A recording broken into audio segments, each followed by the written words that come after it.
If the option without fear before our enemies, we have sworn an oath to restore Biafra, or we die in the process. There will be no retreat and no surrender.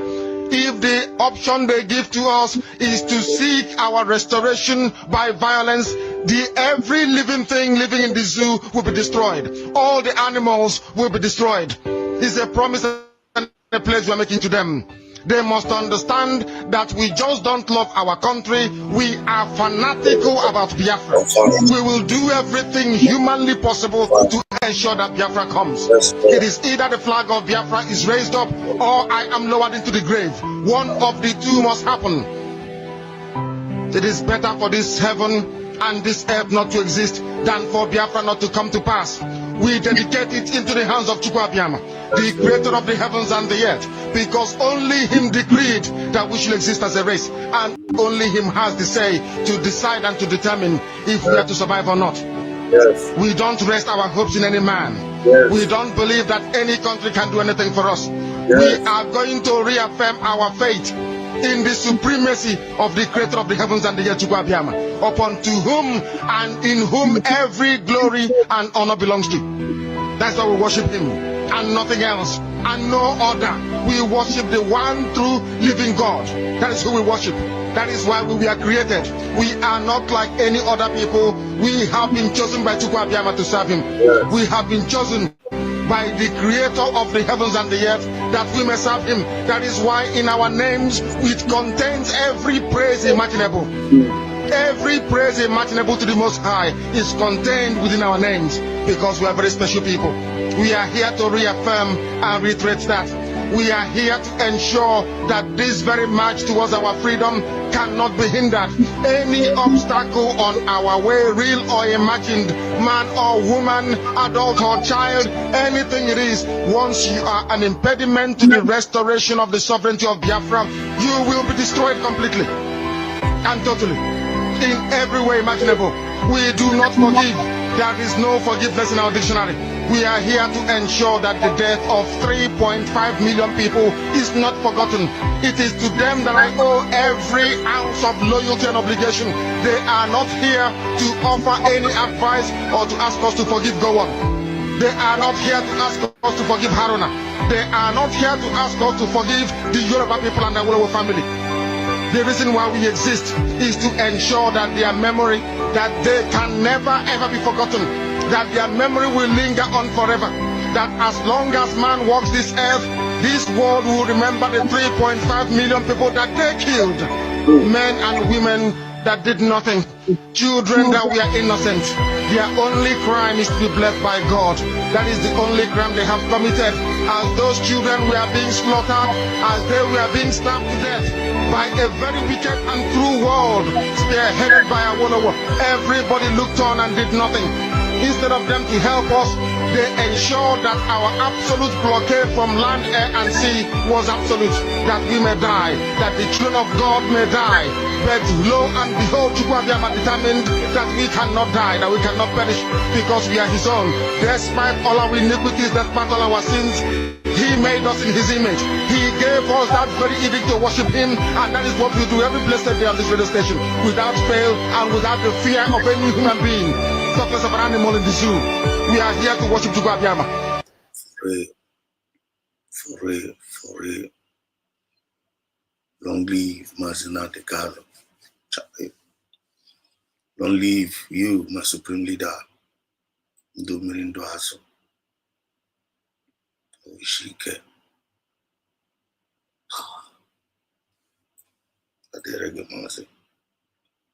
Forever love you. Forever cherish you, Daddy. You are God sent indeed. Information, and you are giving the youth of the nation wrong emotional torture information for them to rise. Hassan Ayadega, who was also painting black of my name, I want to let him know that a leader does not talk like that. You cannot say anything that you have no evidence of it. When you are talking to public, say what is real and don't paint somebody wrongly. It is so cheap for him to open his mouth to say, I'm a human trafficker. But I want him to put those things, his evidence together, and the time will come, he will let me know how he's saying that I'm a human trafficker.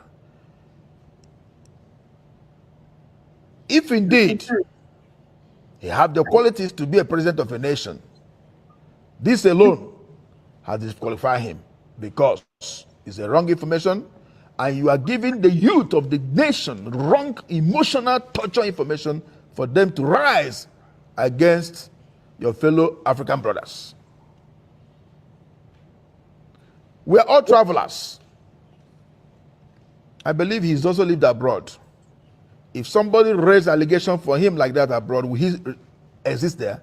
He cannot exist there. So my brother, yes, and Ayaruga, be careful of your trances when you are in public against your fellow human being. But I leave it for God. Thank you. Okay, so we take the very last one from this president. There is no land acquired there, so they didn't invite me for any, no letter was sent to me, no invitation was given to me, and they've also, I believe they've also made their own research and realized the land was not acquired. So, that's it.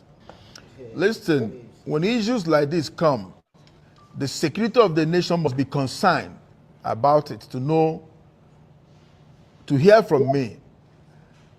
The NIB, that is the previously BNI, came here last week Thursday, and they invited me to come on Monday by 10 a.m.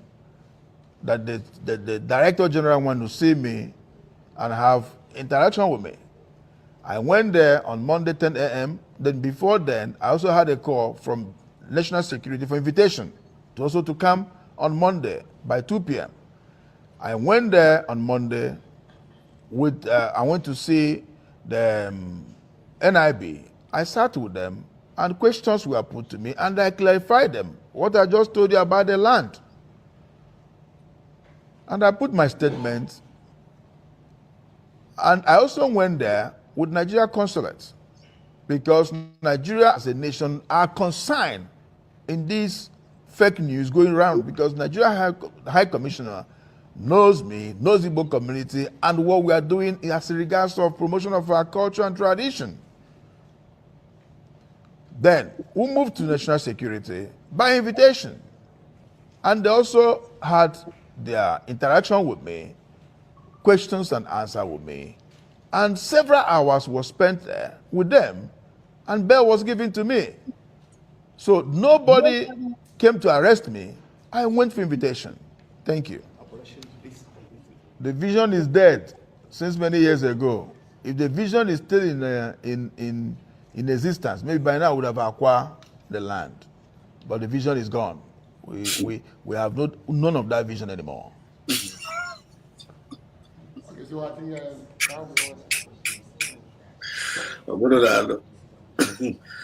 I tell you, man, about China, it's not just a vision now is gone. But Gaga 250 acres of land I got in our Igbo kingdom. Not a big kingdom, I beg it. I want to get in Igbo kingdom. Charity begins at home. One idea. Who lives in a glass house?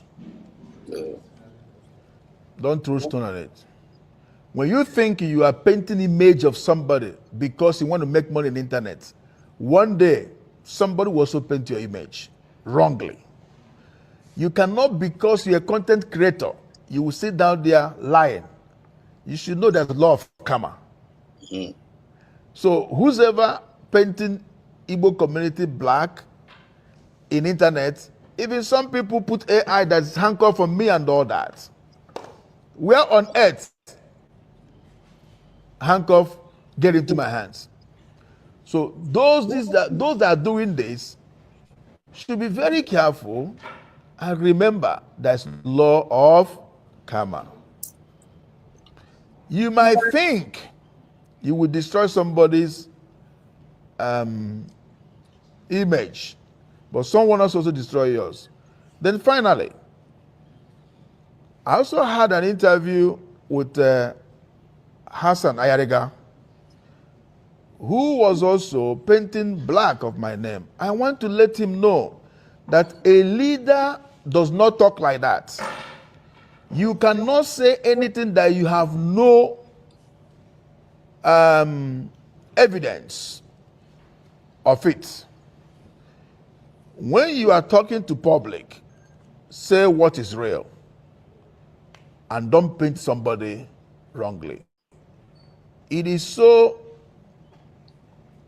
cheap for him to open his mouth to say, I'm a human trafficker. But I want him to put those things, those his evidence together, and the time will come, he will let me know how he's saying that I'm a human trafficker. If indeed he have the qualities to be a president of a nation, this alone has disqualified him because it's a wrong information and you are giving the youth of the nation wrong emotional torture information for them to rise against your fellow African brothers.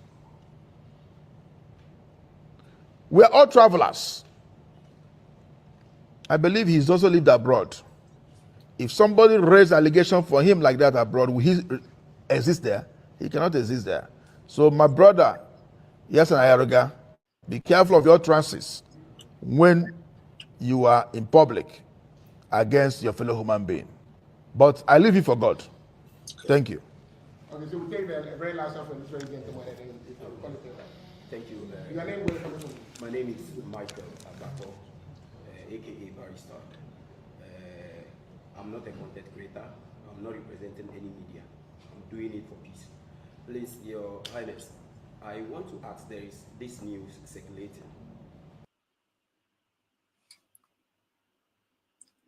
Okay.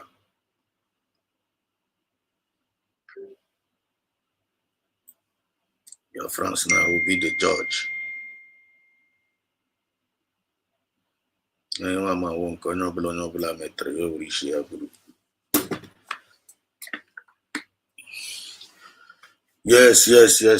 This is Biafra Nesedos TV, always bringing you the message of redemption and liberation to the hearts and the minds of our people.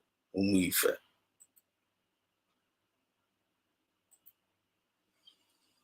They won't know much go Kabiama. Get today, no, Adaka. The batra eli today, no, I wanna hang it hang, bereche bere. What is just bereche bere na bale abi?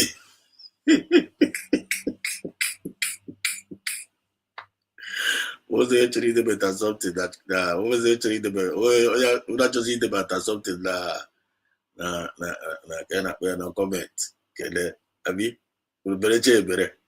Ngano si badra unu chiri bere today. They wonu muchukwa kabia ba ora. Umife. Umifa de bere. Yotago. Ade bere.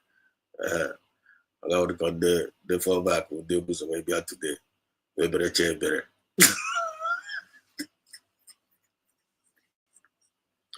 And I'm about to say kele. Eh? Bere cha kudele. Anu bere wayo. Rani wayo biko ofezoro nuri.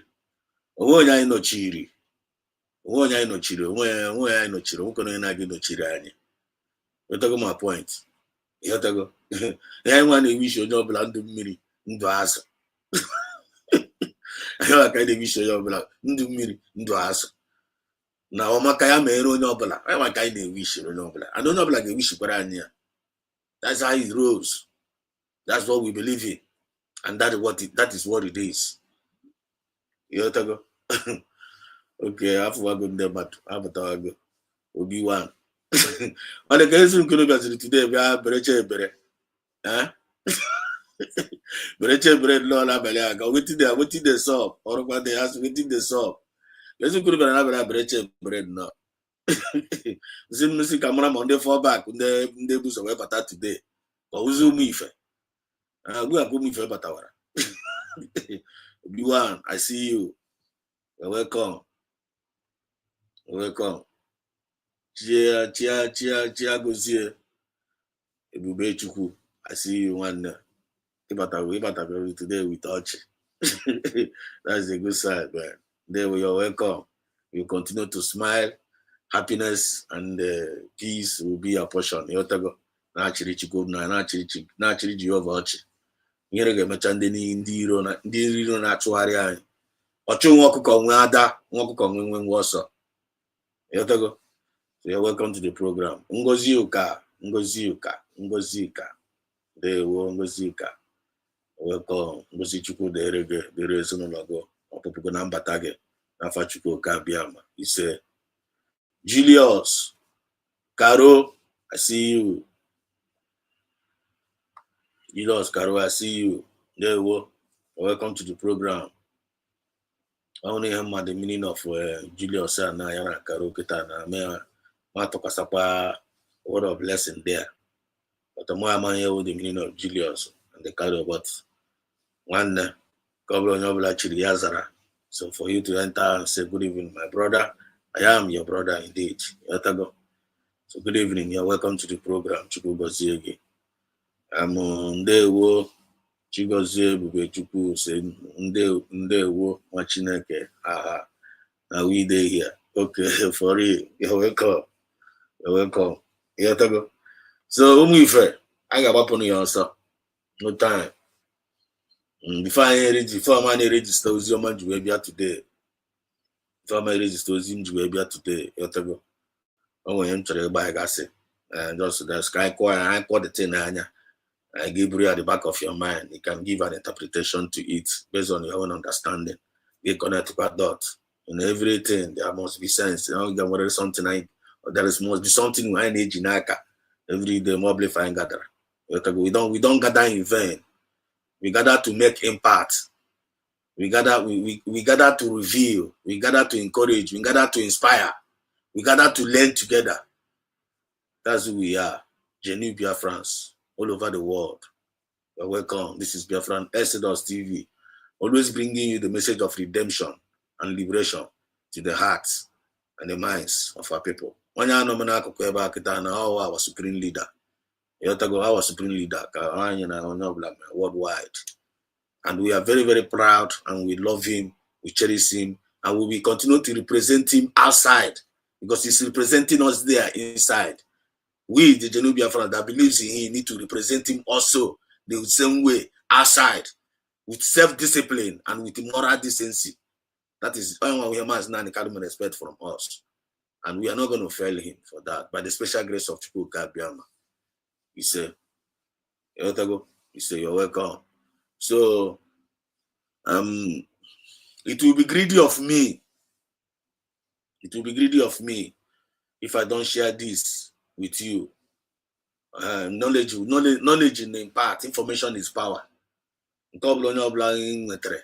Game ran at nine or neat and Iman or something Gabaraguru, Pakora Neguru. Yepatapagiga share choir with Munege. On your batch of prayer, no, and a by fire by force. Doga Bauru, Abakururu. Donaga Bakuru, Gabarau. So the only major thing for you to do that your own part. That is the quota. Voluntarily and willingly to the well-being of every one of us, because we represent the movement of the people, by the people, and for the people.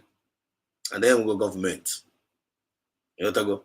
And the initiator of that government, about supreme leader, that is his dream, that is his vision. And his vision is coming to manifestation, which he already prophesied that it's not going to fail. That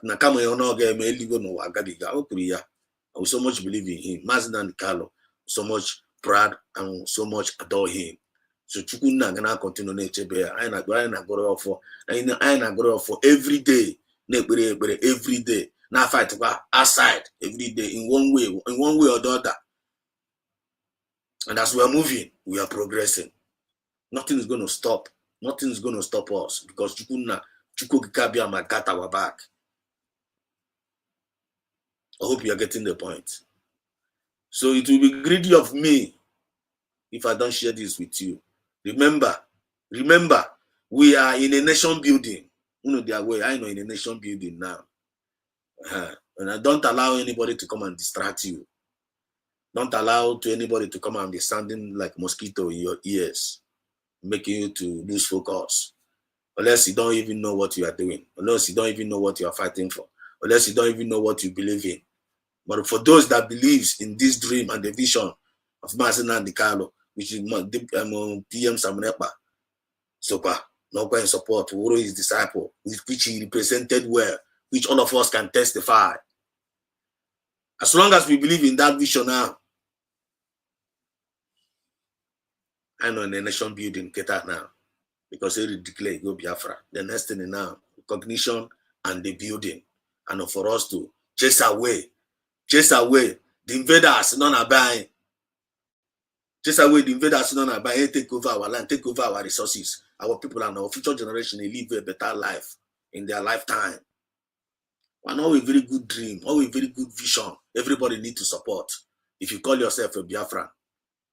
But it pains me sometimes, but it's no more paining me. It pains me sometimes. Some people want to make themselves available to be used by the enemy to destroy their own people, to destroy, which is a very, very bad man. And they must have to put to stop by the power of Almighty Chukwu Kabia.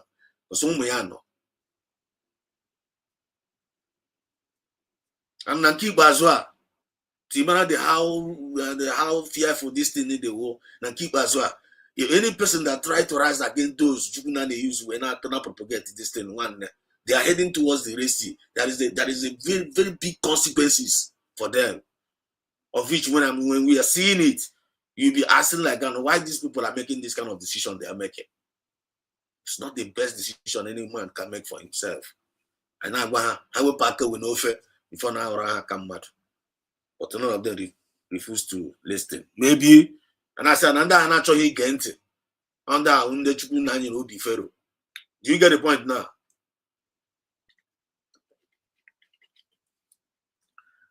Video under so pity them not. Destroy your one. But I can expose all their evil lies, all their deceptions to deceive our people. Children of light cannot allow them to operate. They can't. Because they came for destruction. We came for building. That's why we're talking about. Remember, we are in a nation building now. And in this nation building, if I find something has been expected of us. To whom much is given, much is expected. Something is expected of us. And what is it that is expected of us in this nation building? Can you know what is it that is expected of us in this nation building? Is getting all self-discipline and moral decency. I'm surprised the other day. I come across the tweet of our DPM. Is it yesterday? Which I read this morning. This one even from the USB government Twitter S handle. Go there, you see it. If you see when they were talking about self-discipline, the building of a nation. So when anyone will Biafra don't want to make up our mind in general, in total, for us to self-discipline ourselves, moral decency. That person can never be a nation builder. But for us that believes in this thing, they are already jamming together and they are making things happen. They are making things happen. The evidence is being so clear. But one, my own and I know here. Only enough was on only in our here. So you're not going to allow them, those few individuals, because in there, I cost this kind of news and say, how they feel? You're not going to allow them to come and manipulate you or to come and deceive you. And the here if I name force in there. This Biafra movement is nobody is forcing nobody to do whatever you are doing. Nobody is forcing. This is all no blood you aware. If you know that now, you decided that no in total. You check each other now. You feel that now within yourself, when we na get Biafra, one again no febe now, or by force. If you don't know we na get this Biafra movement, one nobody's condemning you. Get no febe. You know febe, one no self-discipline no. You know febe without causing users. One in practice go self-discipline already. You know febe. When you got maybe for drag, get now one nigga, you get federal flag, or maybe get men car, you get Biafra. Nobody's that. Any name for name, Master Kalo taught us moral distance and self-discipline. Or voluntarily. And when Master Kalo force or force, you are joining. I hope you guys remember. Master Kalo did not bribe anybody to come and now propagate him. Oh no, now pass wrong way Uzioma. Then I know Uzioma. Now the Uzioma they penetrate and I catch the revelation. And the people now catch by the revelation. Everybody fall in love with him and started following him naturally, voluntarily.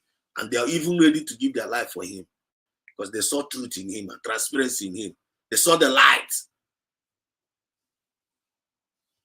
And he was not greedy. Or about the greedy of that lightness.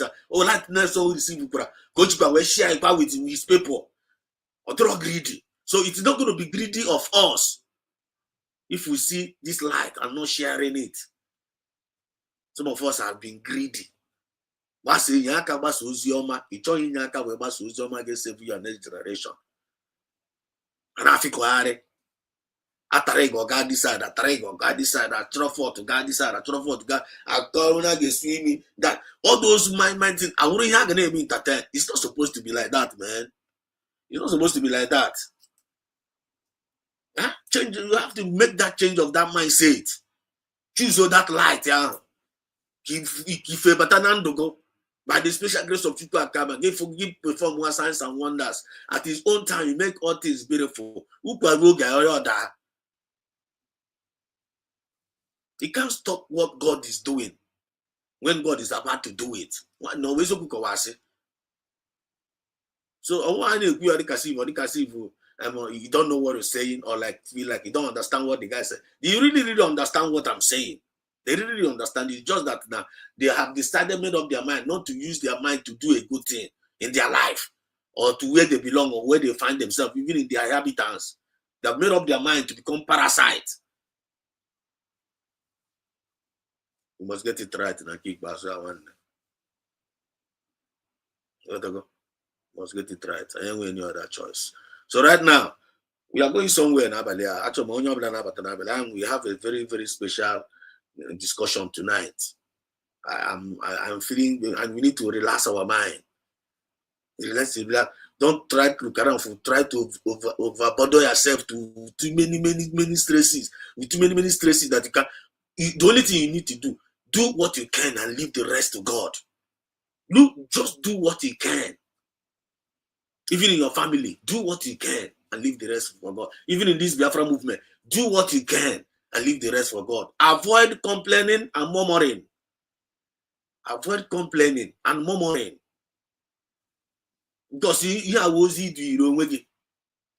so just do what you can and leave the rest to God. You decide on when at all. No problem, still no problem. Can they chori me? I always see the chore when money gave me. If you didn't not talk about to aka, don't about go down. You won't nobody hear the person now. Check here now, listen now. I am a chicken. I will have mercy in whom I will have mercy. When the check no natural here baraguru, make una listen now more. 1 + 1 equals 2. When you natural here baraguru, when you at all or here baraguru at all. Go on abaduru abara, and I talk obu ogebu. When you listen now. Listen now. Go to Chineke na the same no nya ebere. You can again no nya ebere. And why am I people? Let them be careful. Because everything is all about intention. Intention each way but this Biafra movement. Is it for good or is it for evil? Or is it for bad? Intention on your black way better. So focus on intention on each way better. Forget to go to intention on yours. If you know yours on bang intention, when the bad I guess where I got was supposed because all choice on your maker. Eh? They make with good intention. This Biafra movement with good intention to make progress in this movement. One with good intention, if we so even to the next generation, or if they continue, remain consistent, they will still follow you and jump into your generation. When I have paper nature, if you're going to have paper nature, so go about an wisdom or common sense. Some of the problem of some of us in America because based on the wrong choices they make. Somebody gonna make something or somebody make something. I know that nobody's perfect. I mean, I pray not to be a victim, and I reject it, and it can never be. If you don't know who reach or this Biafra movement, yeah, one for me is still not a sin. But the Moga Wurugu saying, it's all about Uru. It's all about the movement Uru. I'm going to saying, there's no mercy for you. That is what some of us are doing in this movement. So the question now, am I part of those doing like that? Or am I saved from those doing like that? That is the question. But thank God, we have made a very, very wise decision. We knew the truth, and we are speaking the truth, and we followed the truth. We have never deviated. I'm back here, all inborn. It's like all inborn, all DNA. You know the truth. We are following the truth, and we have never forget. I'm not that light, because I see another light, I ain't getting injury. I am not called the Akako. I negotiate a light, because as to see na mmiri pụta n'elu ala nwa na if ga fun ga survive mmiri wu the habitat of azụ o si ala ebe a pụta na nwanne anyị nwa kwa ụmụchukwu oke abịa anyị nwa nọ na light anyị nwa ụmụ ife anyị nọkọta n'ife a si ka nsi na ife a pụta si gị banye nwanne nsogbu ga-adị. It's only grace of God na-echebe anyị. That's why I need to guide our mindset 247. And every Biafra must learn how to be. You know, to save yourself. The spirit of Biafra is pleased with you.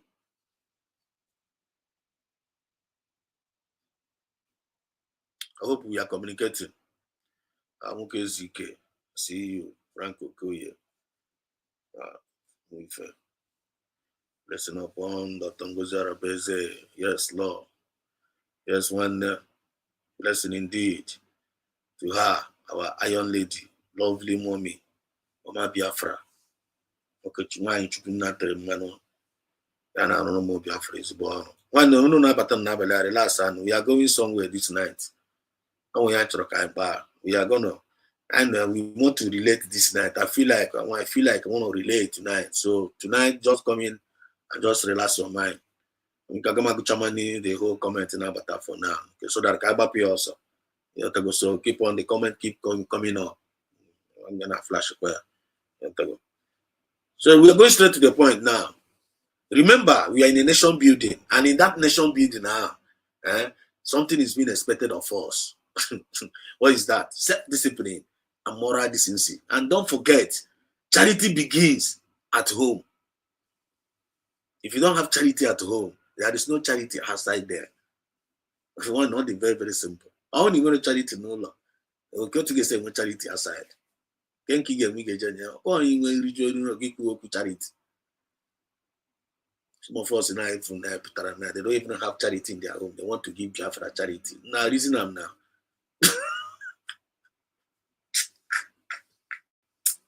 You want charity no biggie. You want charity there is no logo. You want charity with one day. You want charity no with negative abandon. You see the gabi there be whole Biafra charity. Now reason you can find out scammers now. I imagine a book by their fruit. You shall know them. Okay, for that we say channel. I say well now let's go there now. When we actually go put here, I make we reason. I don't know again. This you am today by now. Just because slow you down. But more my comment section. Just guide the good in it. And I was saying, go and read again. Go on. You have to go. I back at some guys that way. You have to go. Just let's go there. Let's go there again. When I do good, I feel good. When I do bad, I feel bad. That's my religion. Experience is the teacher of all things. Impossible is a word to be found only in the dictionary of fools. I have no time to battle egos and small minds. It's okay to be angry. It's never okay to be cruel. Work hard in silence. Let your success be the noise. Be kind, be happy. Both make your soul peaceful. Not all storms come to disrupt your life. Some come to clear your path. Mistakes increases your experience. Experience decreases your mistakes. Hard times will always reveal true friends. Never reply when you are angry. Never make a promise when you are happy. Never make a decision when you are sad. Leaders don't force people to follow. They invite them on a journey.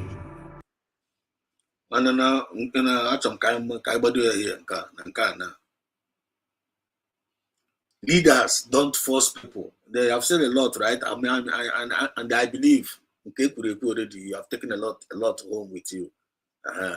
And then each of you radio, because all of them are very, very important. But when come Gaspar, no come with Patagua, and it's very, very close. Leaders don't force people to follow. Leaders are not forced. Good leaders are not forced people to follow them. You don't need to come and force people to follow you. Don't like some of these mediocres are doing. They are forcing people to follow them. And they threaten, even with threatening. They will be threatening your life for you to follow them. For you to follow them. How can somebody be threatening you for you to follow them? And the person is claiming that he's your leader. So leaders don't force people to follow. They invite them on a journey. I give me invite now one just like Mazen and Kalu did, right? Mazen and Kalu said now one the people one guy together. And them to say yes. Guy go wire. Oh, your force. Somebody did the same thing. Even in the Tongues of the President Kiba, so now not with the USB government, now with the DPM. She also did the same thing and is still on it. I am not forced. The woman is not forcing anybody. Even in the everywhere, my media, even on where they are not forcing my media to come and speak about government. You want to care. People even in the outside dependent, they saw the heart of the woman. They just fell in love with the Obi with charity on with today. They for just everybody just contributing in support of the government genuinely. No, they are not forcing anybody. Even self, all them don't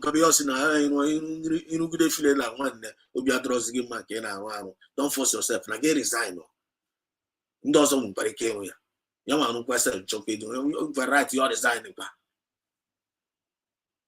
You don't need to force anybody. So good leaders, they don't force people to follow. Check you to get Putana force man. Even Van put a butcher man to my hammer, Putana Yoshishi. Just in one follow by it to abandon. See how the chaff are being separated from the weeds. But they're very, very clean. It will be greedy if you don't share this knowledge with our people. So that our people like man of targets make a wise decision. Because every decision of belief for no maker in this movement is going to either make you or hurt you. Hope we are communicating here. Let me know in the comment section. So I like this one now. We need to extract it first. Leaders don't force people to follow. Okay, we can establish. You don't force. When nobody for now be forced to go, you want to follow me. Now USB government when you have force to be follow. Are they forcing people? They're not forcing anybody. What you say, no, on the other side, no, on the other side, and I can do what ishi, not force I didn't know, not call that, and I call it in and some more figure to move for the other way. That's what kind of human beings are these? They can ask well no one. Eh? It has now half force it doesn't or it didn't work out for them. It has now how force is your one. How force is your one and I couldn't go on their own side, native as your one. I know they're very far then in Asia. But we want them. We want them really. And I could say, China Hana nonsense. Mama, and we have to know we have cranire. And then, you know, the nonsense of Blasian on the web. People they believe one umi fe. Hajaga with conscience, Hajaga. Conscience, I will highest of. I don't got cherry hitch, Georgia. If you ain't give me now. Because our children of covenant, they are covenant children. But we are here to give life. Life more abundantly. Ndị batara ndị ọzọ a na-eme ọkwa a na-achọ onye ha na-egbu a na-achọ onye ha na-egbu onye kwano na-achọ ka ha na-egbu onye na-achọ ịzọkwa ha ndụ ka a na-achọ igbu the same way ha ji egbukwa Jizọs onye bere ịzọ ha ndụ at the end of the day ọ gịnị mechara mee ya resurrect kwa power niile ya chịrị ya ma nke dị ndụ ma nke ndị nwụrụ anwụ the same thing na efu na gị mekwa na Biafra land Maazị Nnamdi Kanu egbukwa na ya ọ ga-resurrect kwa chiri key freedom anyị chiri ma nke gwugotigo chiri ya from DSS a wepụta ike na ebube ọ na-aga ime very soon it's going to happen. You already seen it. That is what's going to happen. So what does that tell you? What they will tell you that now Mary have already come, victory has already been assured. I can't you see it? And a lot of people are forget. That's why they are doing what they are doing. They don't want anybody to distract them. They don't want anybody to be able to get a kojo and ishi. And the focus, their eyes is on the ball. Their eyes is on the goal. They don't actually need the story. They don't need story. If you have a story, never hand or hey, the charge goes one hand. That distraction actually with the say brood, like you distraction now go there, like you go there. I need your bad energy. They don't need bad energy. Because some bad energy na give number one, bad energy and theory na table.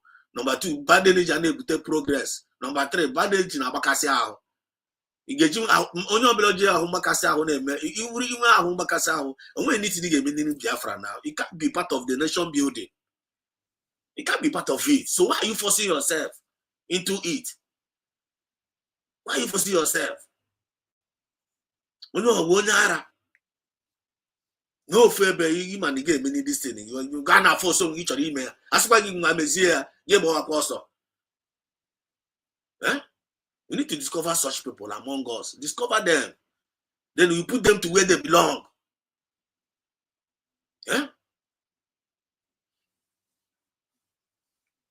But now we're making progress here. Let me know in the comment section. Okay, this is right now. Okay. Making sense. I don't know which means I'm making sense. Yes. I'm going to say awesome, but also Madabo na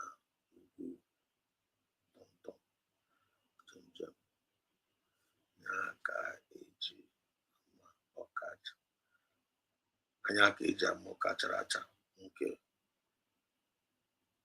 We are doing spiritual. Yes. Okay. Let's say on point. Okay.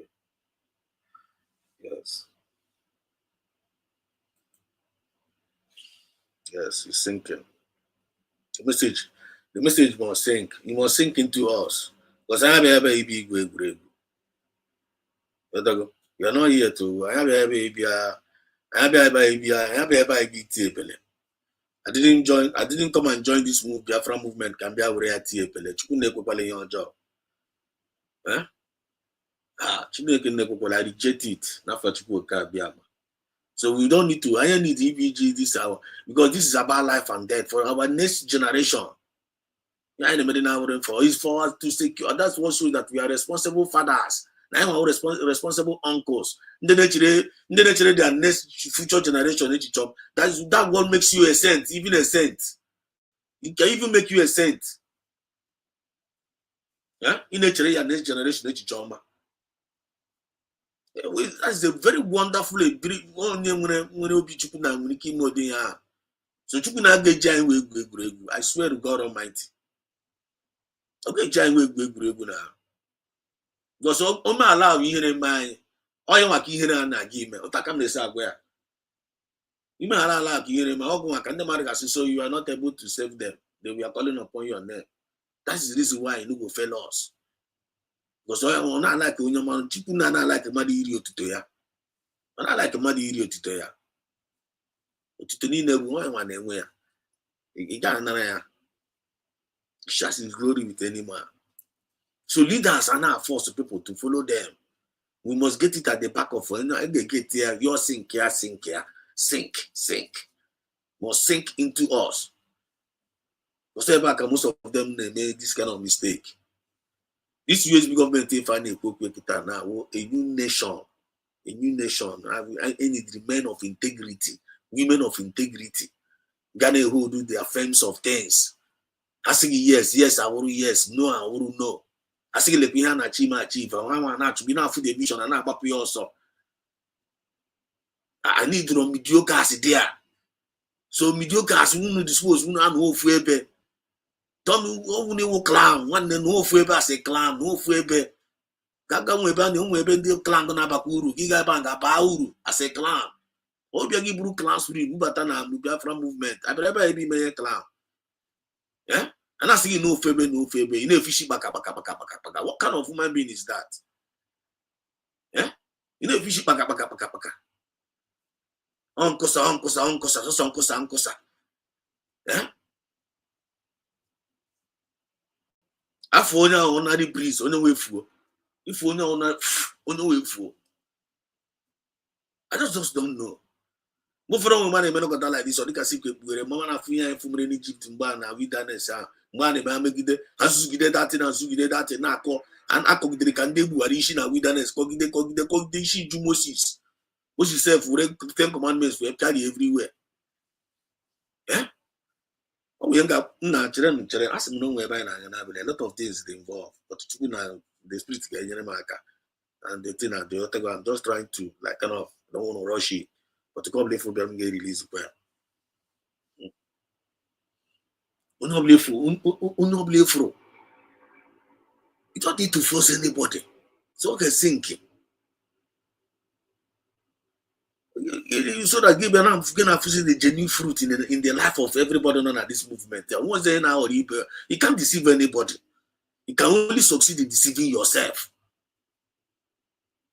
Didn't I claim on deceivers, Ndayo, Ndabichayo, Batana movement there. Well, they are all regretting it now. They are all regretting it now, seriously. Yeah? Because never said that now one after water, see we buy you. After water, we buy you. Is it hard for everybody? Is it hard for people to understand? Huh? Little water, we buy you. Now little water, we buy you. Then look at yourself in him and Biafra represent the sweetness. Biafra represent the goodness. Biafra represent everything the perfect, like everything like life, good thing, life have to offer. We got everything, name them. That's what Biafra represents. Anything good. Anything good is what Biafra represents.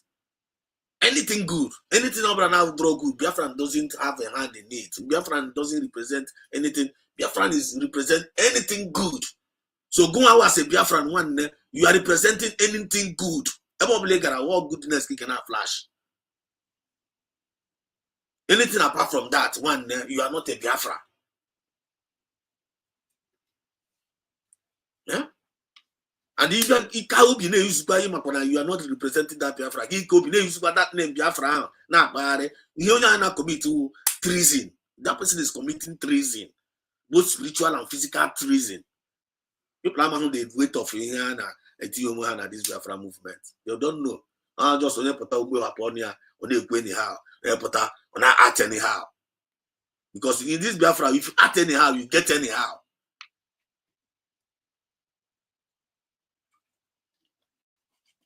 And I go and Biafra spirit. Biafra spirit is involved. They know the only Kasim Kana. Am I here now? I'm not in Haja can be through now can face. Because me choro, you try him bauru. Because I'm on the offense and I come go around Hofuma. Can go around Hofuma. Like the offense and I committee. They are trying him bauru. Now this Biafra movement. I try him bauru at all. Now this Biafra movement. But in the natural can have bauru. How am not trying bauru out? Natural can keep and nature bauru. I have catching a committee the highest offense and I committee, but they don't know. They don't know. The question is, will you be part of them? I reject it. Let's continue. DJ wondering why I see you. You're welcome. I'm OBJ Living News. Chuku Lenya. I also see you. There were. You're welcome. Olu State. My man. There were. GBK. Afrongo. There were. Let's move. If you don't care about what people think, you already passed the first step of success. If you don't care about what people think when you are doing the right thing, they pass go the first pass of success already. They pass go. They pass Anna. In a me homa, who begin a wagon in a me homa at this Biafra movement. Conscience Ghana George. Who begin a wagon in homa in a me. So seeing a basic prayer, you are praying for more grace for you to continue doing that in your mind in a man. I want the only prayer point on your busy.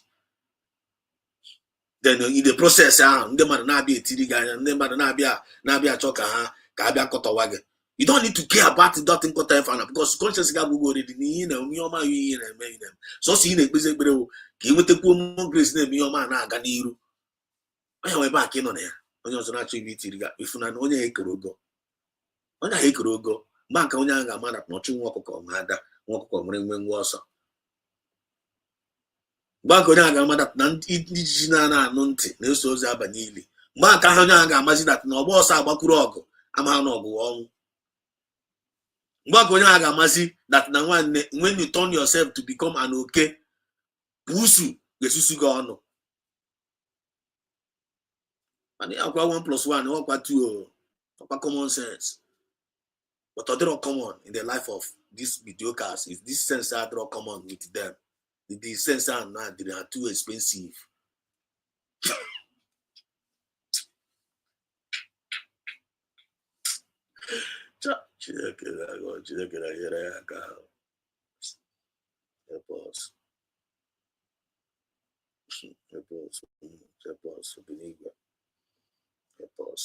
Every spirit of mediocres. Take it away from the life of our people. Take it away. Take it away. Take it away. But now keep Bazan man who say that now. Keep Bazan man who say that now. Chicken that's no way I can take it away. No, I want to jack I take it away. Now I jack I take it away. They will take. I'm like jack I quite away with a kick Bazan. Oh, went to the Bayuru. That reminds me. They go to this thing. Guys, I will still come back to this. I went to the Bible through here.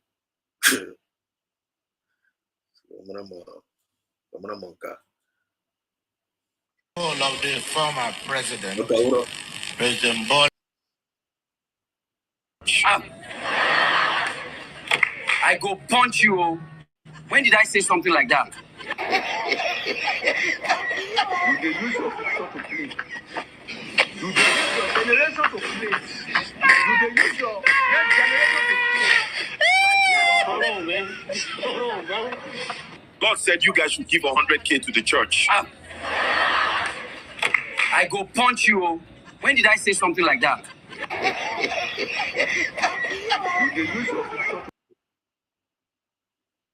When I got money, one more time. Said you guys should give 100K to the church. I go punch you. Oh. When did I say something like that?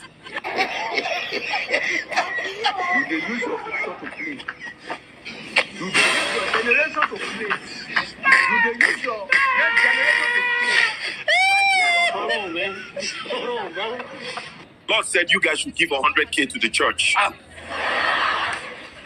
I go punch you. Oh. When did I say something like that?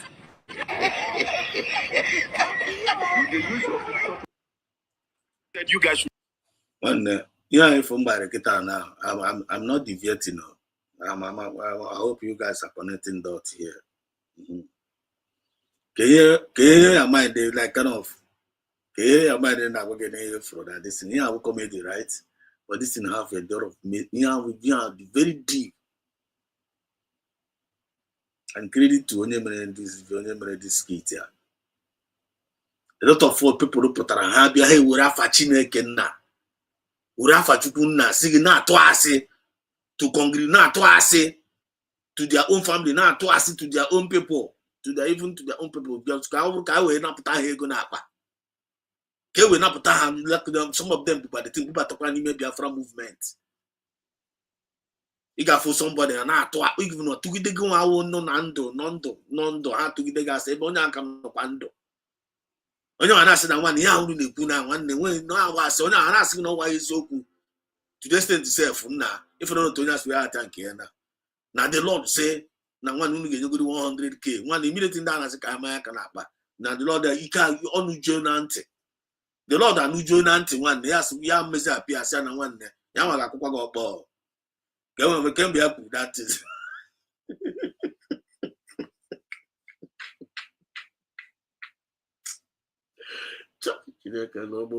Biafra na nwanne all this ugbo ka chọrọ gasị ya nwere nwanne azụkwa n'ike ha bụrụ rete mbubata n'ime Biafra movement ọkwa ya maka vam na-eme ihe a nwoke ma na-eme na the Lord say ọkwa ya maka vam na-eme na this movement ọsị na ya pastor vam ịlasị ka ilezi anya na fruit ahụ aso that title ahụ zara that title ahụ they don't want to represent that title ahụ ha gara gazara nwanne eze afa you must represent your name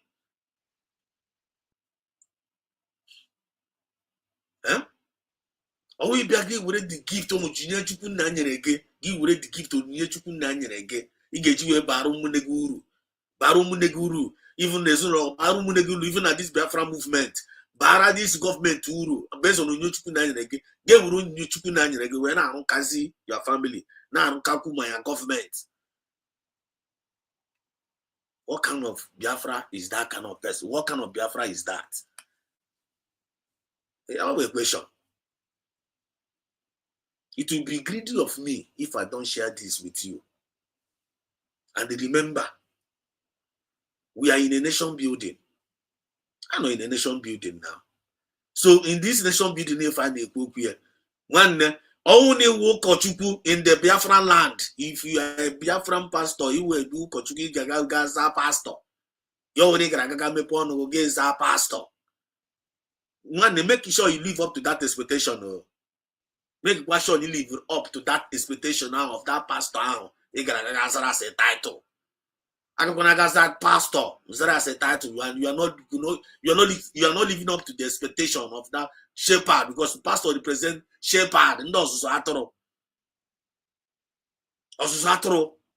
pastor. So if you don't know the meaning of pastor, one never child happen say bacha because of Gino Tale. Oh, God help us. Ozoma redemption kindness here, and liberation to the hearts and the minds of our people. And it must sing. I have one choice. I have one choice. In the music now, I remember around Nochi. And it cannot in there. So we don't even need a time to be entertaining mediocres. You don't need. You're gonna about let make sure you know that nation building mindset. Yeah. And then what is that mindset of that nation building now? Self-discipline and moral decency. Self-discipline and moral decency. So that you when we go to sound mind, name more operate as a genuine Biafran. With that self-discipline and moral decency, you don't go get sound mind. You can't get sound mind. You can get when you sound mind. And don't you know sound mind that cannot achieve anything. You can't achieve anything now. Now this Biafra movement. I want to Kaswazi again. You're not this restless. Eh? Fana mayen me onye across the gas side, the to na could as ka more join if pushing na ho. If I na get this useless, na the strong one. At the end of the day, get this frustrated. May it never be your portion. Na fachiku ka biama. He said. So you must pay attention of self-discipline and moral decency. Why don't we go? If we do the halak, why wouldn't we go like this? When the people na side they do quite what I go. People on side they do power naturally. You don't need to force them. Naturally. Naturally. Okay, natural wala the best one. Go naturally. Forget it. I don't need it from you. You need the fake respect. You need we don't need it. We genuine Biafrans, we don't need fake respect. I need genuine respect, natural respect. I need it towards one another. And we must earn it. And then I say, and then go. Chukuna use Zogu were a blessing to you when again at this Biafra movement. Chukuna use Zogu were a blessing. I be gonna be at Wuronya and God. I be gonna be at Wuronya and God. When don't try it, don't do that. We're not a privilege. God uses it is a privilege, not a privilege. Now God was able to use you to help such individual or the group or whatever thing, not a privilege. Now, even in a quick breaking, that is the only message demanded from us. And also, we're part of the moral decency. You know, we Genuine Biafrans need to be applying in our daily living. By the special grace of Chukwu Kabiama. All a beautiful thing. So, maybe even when we allow, we can attack something now, Nishi, now be attacking something. One you're gonna make wrong decisions. You're gonna fail woefully. And I don't pray it short for each for any Biafrans. I can't pray that kind of prayer for Biafrans. I don't need to pray it. I need to pray why. Because what's the matter with you? Where the mother disposing a mentamu. Naya or now momo. I want to hear some of us are doing in this Biafra movement. In a Biafra movement, every time in Atamuhare, in a momo hare. Onye ke na momo ofo, onye ke na tamuru, onye diri gozi na aga. Onye nke asị na financial secretary, no mecha asị no wuzi finance minister. Ngwa bịa biko bịa mezi account na finance minister ga hanzi. Gị na-agbazi ọsọ.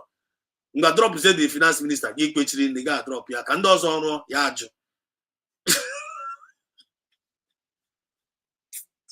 If we onye enwe moral decency, if we onye enwe self-discipline, and onye enwe self-discipline enwe moral decency, okay, what are you doing in this Biafra movement? What are you doing here? What are you doing here? Huh? You want self-discipline. You want moral decency. Then what are you doing in this Biafra movement? One nine at your card. If you go near, you want self-discipline. You want moral decency. It's in a Biafra. If you go no to destroy, to destroy, to distract, to come. Man, you can't give what you don't have. Onye udo na-enye udo. Probably forgot na-enye udo.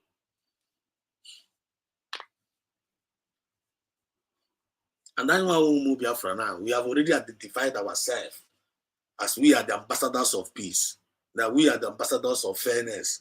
We are the ambassadors of equity and justice. Temporary progress. Now we can be why Genuine Biafrans are. And they are moving towards that direction.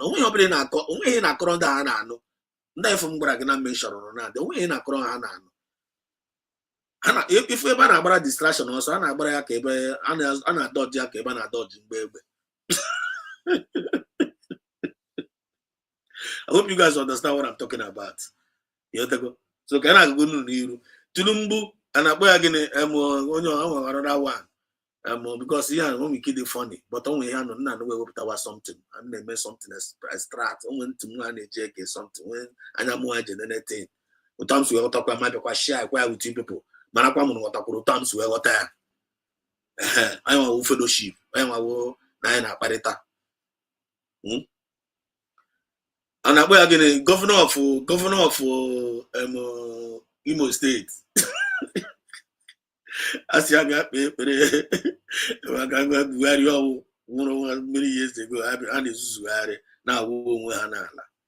now people everywhere. As I what is it? Yeah, never wish we say RIP to Tulumbu. Some of people are watching there on the internet.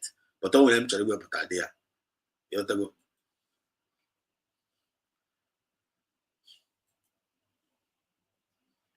Muhammadu Buhari and the souls of all the faithful departed to the next rest in peace.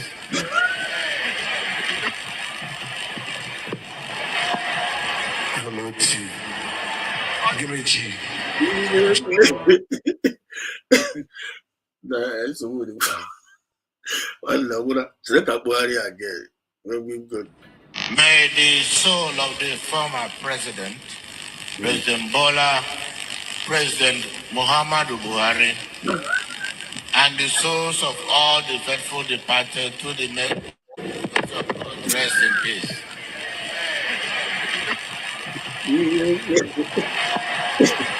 Nah, I couldn't forget the kind of confusion now, not in the terms of the enemies of our freedom.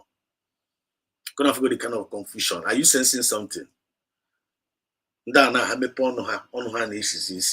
Anytime they open up their mouth to say anything, they will be talking rubbish. These now they kuchiri their people, their own people, re muna kobo. Now within the Fulani who are our core enemies. The nile pụrụ nwanyị ụmụnne anyị na-asụkwa Igbo. They went to conspire and they began to hire ụmụnne ha kobo na dine with our core enemy. This is not gadre hamma. This is not gadre hamma. And when Bogadro didn't that manner. Okay, for here, but this guy not tell you, no, you know, Papuze Matumbu or have one in a watch RIP. And now, prophetic going in idea.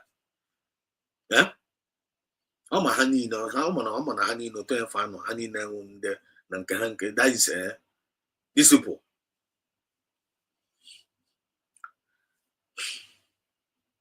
Okay, for here, I found as a good name is better than silver and gold. One, everything I want about money. Money is good, quite all right. Money is good. Money is not a need, Riego. Not a love, Riego. But money is not everything. Money is not everything. Good legacy is everything. Good name is everything. For me, for my own understanding, I don't know about you. And then for me, this Biafran, if I'm on email, USB, good name is everything for them. Good legacy is everything for them. And our superior leaders in the involved now, they got from here for how to present their full time. Back in the man on the right path. Do you get the point now? It will be greedy for me if I don't share this with you. And all them are this truth. We are not sharing it to somebody else. All nine my this truth you are not sharing it with somebody else. Or them need greedy. So for you to escape that, the consequence of being greedy. One the message you can share here. When you get man kata with you, share it with them in discussion. Implant it even in your home. Don't joke with it. Don't ignore it. I will be able to something again and again, making part, go something again, making improve, add more value to you, even to your home or to your side. They probably game may ignore. You not get to mediocres, you not get taking instructions from mediocres. Any person that takes an instruction from a mediocre is a mediocre. One always go assume. I mean, I'm able sometimes some of them I not bomb my phone. Now one now be always said us nam with a tattoo aka, nothing say preach the Ezoku, now the Ezoku are not the too heavy. Now not the too heavy on them, or the too heavy. So more am I with attack because for me, this is just a normal thing. And even the message I say for now, if on the aka one way or the other, because I need to live up to it. I need to live up to it. I need to own use with the problem. Are you living up to it? That's what my own prayer. But I need to live up to it by His grace, and I like it. It's a challenge. If I am not your again. If I am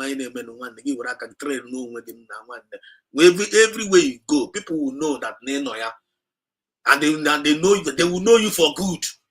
For you, good name is better than silver and gold. It means everything for USB. Good name and legacy. Mazin and Carlo, or good name Yasoyaga. PM Sam Neba, or good name Yasoyaga. The tongue is about good name yes open here. So we, the children of life, good name I need Sanyaga. I open want to go that point in car, Kaba Kwana Bozo. They're no car now. Let's add up this in Cameron. We are going to here. 3 days. Feed the dog for 3 days, and he will remember you for 3 years. Feed the human for 3 years, and he will forget you in 3 days. When I get into again one more time. Dog for 3 days, and he will remember you for 3 years. Feed the human for 3 years, and he will forget you in 3 days. Feed the dog for 3 days. When I here now, when you feed the dog for 3 days, he will remember you that feed the dog.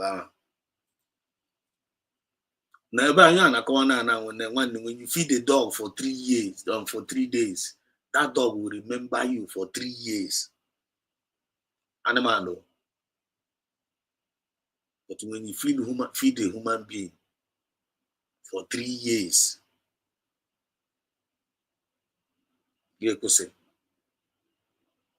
the next 3 days, that human being is a chef.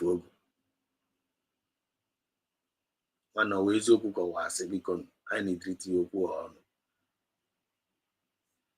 So can't see a link here now because my app will go interactive now. When you no time to waste, it's in here. And I am Kaya Pokayana Bocharako actually. So come to go to this thing here.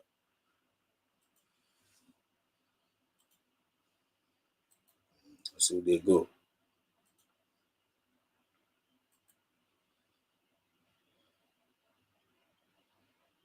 Oh no, when you answer the jam through here, if you feel free to click the link and come and tell us your own inspiration.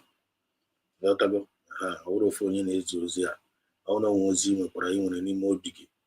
you know when you try to share it with us, this is the time for you to come and chip in what you have. You understand? To the benefit of everybody. When you're on here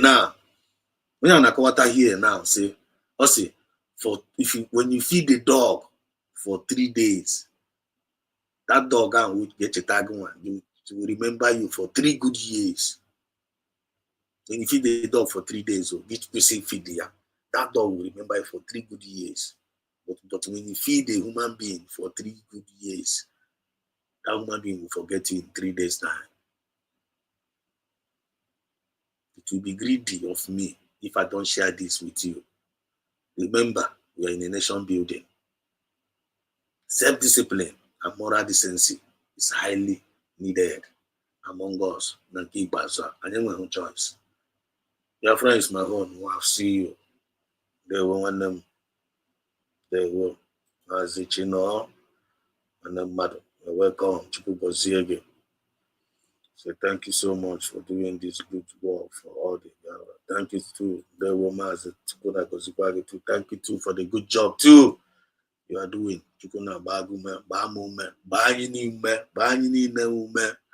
All over the world. This movement. N'ọbụla ji obi ọcha niile bata obi ọcha ga-esonye a na-aga. Onye ọbụla ji ọganiru wee bata na this movement ọganiru ga-esonye a na-aga. Onye ọbụla ji udo wee bata na this movement udo ga na-esonye a na-aga. Onye ọbụla ji eziokwu wee bata na this movement eziokwu ga na-esonye a na-aga. Mkpụrụ ọ bụla onye ọbụla akụrụ ka onye a ga na-aghọ. So ya nọzi na-abọda anyị. Ya nọzi na-abọda anyị ma unu for some people misbehave. Make it no bother you. But what will bother you? Bother yourself. Go on, they safe. Bother for you. Now go on, they safe. But if you ever confirm one need to go save, now which again they are, it go coordinated. Now once you are again, and you go the definition, you go the revelation. One you save was in doors. If by they will not be listening. But all the training with the boom, the back of them, mental toughness, when endurance, patience, resilience, then what do you have to? What are you going to offer to Biafrans? Nothing. All these qualities, resilience, you don't get, endurance, you don't get, patience, qualities. It's anywhere Biafra. I don't know how to because I don't need such people around me because they will value well. Telling you, because that's what they call the bossa or they call the guru. Now, nigga nketa only 3 days. Which is target for 3 years. Then he is a human being only for 3 good years. You see, a chief for 3 good days. And that is quite one name at this Biafra movement. Always open Kawase. Mazin is another savior. For donkeys of years, almost a decade now, I need another savior. Just 1 year now from Mazin, almost 80% lady, maybe or 20 now when they can Mazin and can push back the struggle. Those all lady. They forgetted everything, sacrifice Mazin and Carlo. They forget everything. But Simba, they still remember their leader. Thank God, in a Biafran land, they still remember the leader. Thank God, one way or the more good also. That reunion on Monday, every Monday, man, there's so much appreciate and I so much love that. That in alone now, we're confident. Or the career, or the rainbow. Every Monday, and I remind in Nigeria, I'm not catch our leader. And I remind her like every Monday. I won't be here, maybe I could see that. Confident that Monday, I won't be here, maybe the thing could do. I'm back to go to now. Don't you have a pillar of cloud to let Nigeria know? Unu can look where you and I remind the room. Because that's it at home. I could say, Hala. I am a white tip, I go Mazan and the car. But you can have my father there. That was for that day. So now, human being, I find a book here. They will forget you. They will just forget you. But are they supposed to be like that? But animal can remember. Human being, when they see senses, that is really too difficult to remember. But thank God, when the human beings are use that, they are senses and well, by the special to God of Biafra. And on down, they are the one lifting the banner of Biafrans, and they are the one doing something positively, not murmuring and not complaining. Not murmuring and not complaining. They want to have their own time of their doing their own thing. How we make genuinely. We have a time genuinely. Nobody is forcing nobody. They're not going into the cabinet going on to there. You must follow the rules and the regulation. You have to go. You must follow. If you let that they draw it too big, if you too low, when you try anything is not some but what I say, one, you can be a private person, but what are you contributing to the progress of the name? There must something you must do positively. I'm kind of there. And I don't think not very, very too hard to understand. So I just went about I'm going to there.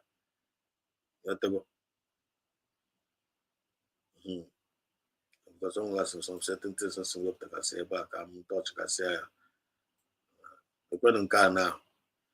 I put a little bit about this. Threats from miles away. Since these drones entered Burkinabe airspace, militant Faso's defense game to an entirely new level by quietly securing Turkey's most. Ibrahim Traore has just taken Burkina Faso's defense game to an entirely new level by quietly securing Turkey's most advanced combat drones, the deadly Bayraktar TB2 and the high-altitude Akinja. These aren't just flying cameras, they are precision war machines equipped with laser-guided missiles, night vision, and real-time surveillance that can detect and destroy threats from miles away. Since these drones entered Burkinabe airspace, militant hideouts have been bombed, weapons convoys intercepted, and strategic zones reclaimed. For the first time in years, Burkina Faso is not just defending, it's advancing. And here's the twist. What France and the West failed to deliver in over a decade, Traore has achieved in mere months by building strong ties with Turkey and coordinating with Russian advisors on the ground. This isn't just a military upgrade, it's a message. A message that says Africa is tired of waiting, tired of begging, and ready to rise with or without Western approval. If this drone revolution succeeds, it could spark a new wave of military independence across the continent. Traore's strategy may very well be the blueprint for a stronger, united Africa.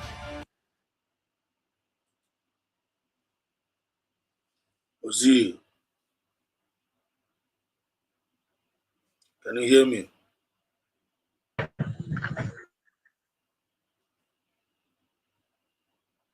Yeah, can you hear me, Ozzy?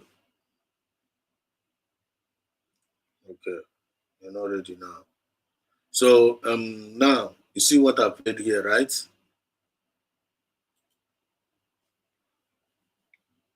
If you are here now, look at what is happening in Burkina Faso now. This is very, very interesting. The development that is happening there, and the man is taking a very good measure in protecting and defending the life of his people. Very, very good measure, precisely. That is now one straight to the point.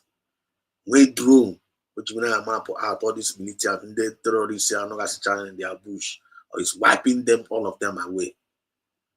And that is the intention, and that is the dream of Malan and PM Samneba. After the re-declaration in Finland, this confusion, but now they delay the progress. Because by this time I go far. By this time I go far. All these kind of distractions. Thanks, glory be to God that now one no matter of glory be to God. I have to say for now that now one when because now this is a divine mandate. But look at how progress this Biafra Traore is making. Makuna draw man na wona nwere kita na Biafra na nwere na Biafra na ebe ka ndị Fulani ga no na bai. Ebe ka ha ga no. And them and the highly technical and the highly tech. Biafra is the highly tech now all my technology even I no there. The future all these mediocre self they don't want us to manifest because that's not the whole world is waiting earnestly for the manifestations of the sons of God. Oh, why you want Biafra they are can they go here? You can they go here? Any if you not gonna Bible, no one now we they talk about Biafra and can they go here? But when we go in the Naga hotel, when no one dog did too deep to understand. But in there, if you know, you know. Huh? Check you know when I'm gonna this drama now. By this time, I am going to do squeezing with this drama now. Chishisha Kakashan no borobra, no last anymore. The mother force away make business, development and abata. Foreigners are the troop in. When holidays in one even at Biafra land, I'm with a lot of beautiful places. I get the globe picture. My bed camping, Mago. Now one the most beautiful place in the whole world, not Biafra. The source I need now technology. I have Piako over there. Over there, this is Wakanda. One day from the Biafra, and which is coming, always prophecy is going to happen. I'm not fear. People like this. Some of them don't know the reason. They are not even driven by vision or dreams. Some of them they are visionless. My people perish because of knowledge. Some of them are perishing because they don't have a little knowledge of nothing. But I'll be an clear how am I. Simple act of humility, understanding, tolerant, like kind of we not be more we understand. We not about wing here. You won't give behavior can't. You will give behavior kind. You will give aka behave like aka. And when you need to win some. But me, but I will aka na choke got you kwanya. You be anu you kunaro. You get injury. You have to have that self-discipline and they highly needed. Not very, very necessary for the nation building. It's very, very necessary for the nation building. So as we are joining in, you need to leave sentiment. You will sentiment. Those are one side. So saying what get him one I get on the table for the well-being of this Biafra. That is I want to suppose with the mindset of everybody.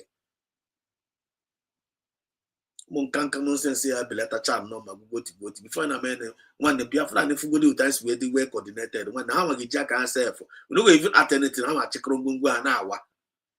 Osaga machine a man that is unconducive not to be. We see you. Who is this? I'm Obi-Wan.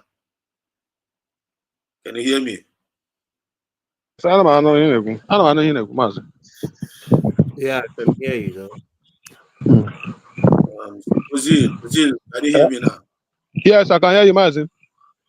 Ngana, please, the mic is yours. Please, address us. Okay.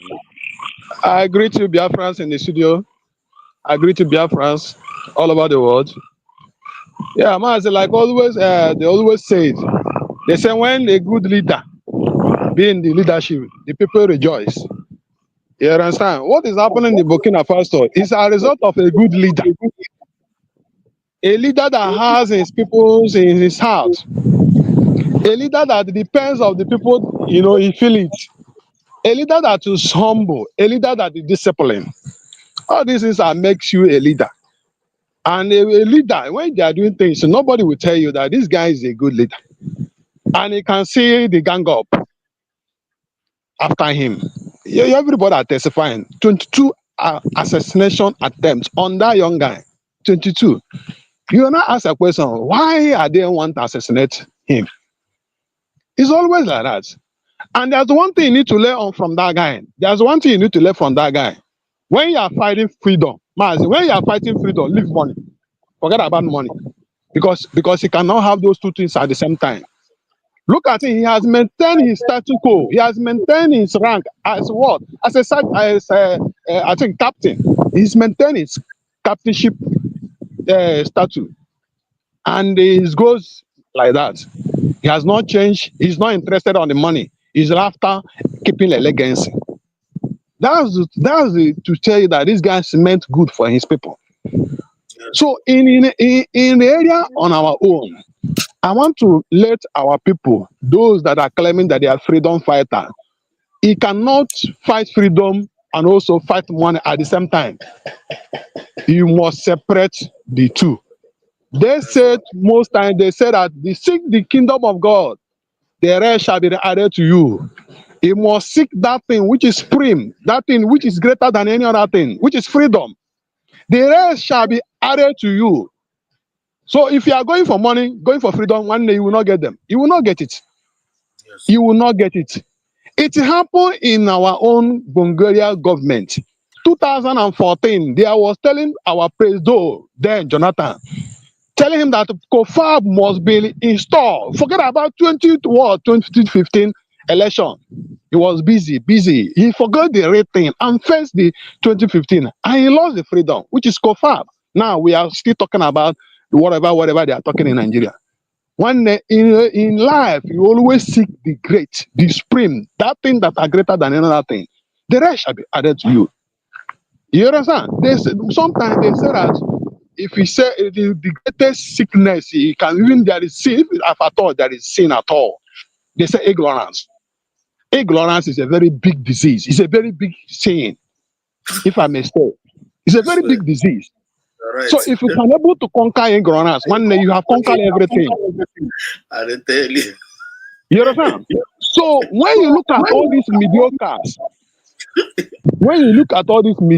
clamoring around the line, clamoring here and there, they bring their propaganda by, they brought their propaganda by money. They are not feeding our men. They are not feeding our men. When the minute of common sense is there, common sense is there. They are very, very expensive. Common sense, that very expensive. Yeah. So they came with that propaganda that they want to raise money for the men on ground. They want to raise money for men on ground. They want to raise money for men on ground. At the end of the day, we now see where they are now stand. You understand? So my advice to those men on ground, we love them all. We love them all. I keep on saying this. We love them. Biafra love them. But don't hurt yourself. And they should be aware of this one you saw China France. That woman is evil than anything you can imagine this earth. She's a destroyer. Anywhere she found herself, there must be chaos. There must be charade. There must be destruction.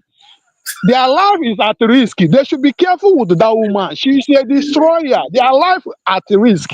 Communicating with that woman will destroy their life.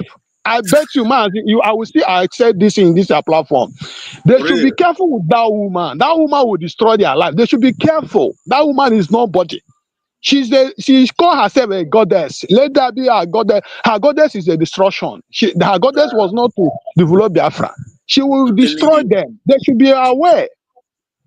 You understand? We keep on saying this gospel every day so that they will be aware. This gospel, why we are saying it every day? For them to be careful with this kind of people. They don't have address. I keep on saying it. I want that one chance. They should be aware of these people. They will destroy their lives. They should be careful with them, doing anything with them. You understand? We have said it several times without number. The legitimizing government is the United States of government. Anything above this, one day, no matter the differences, as about your mind, you understand? No matter the differences that they are experiencing now, I believe in no distant time, all this issue will be resolved. All this issue will be resolved. Normal. You understand? If that blackmail of one of the headmaster, that is blackmail. And you are happy now. That headmaster that come and give that such a blackmailing, now you yourself will not be happy.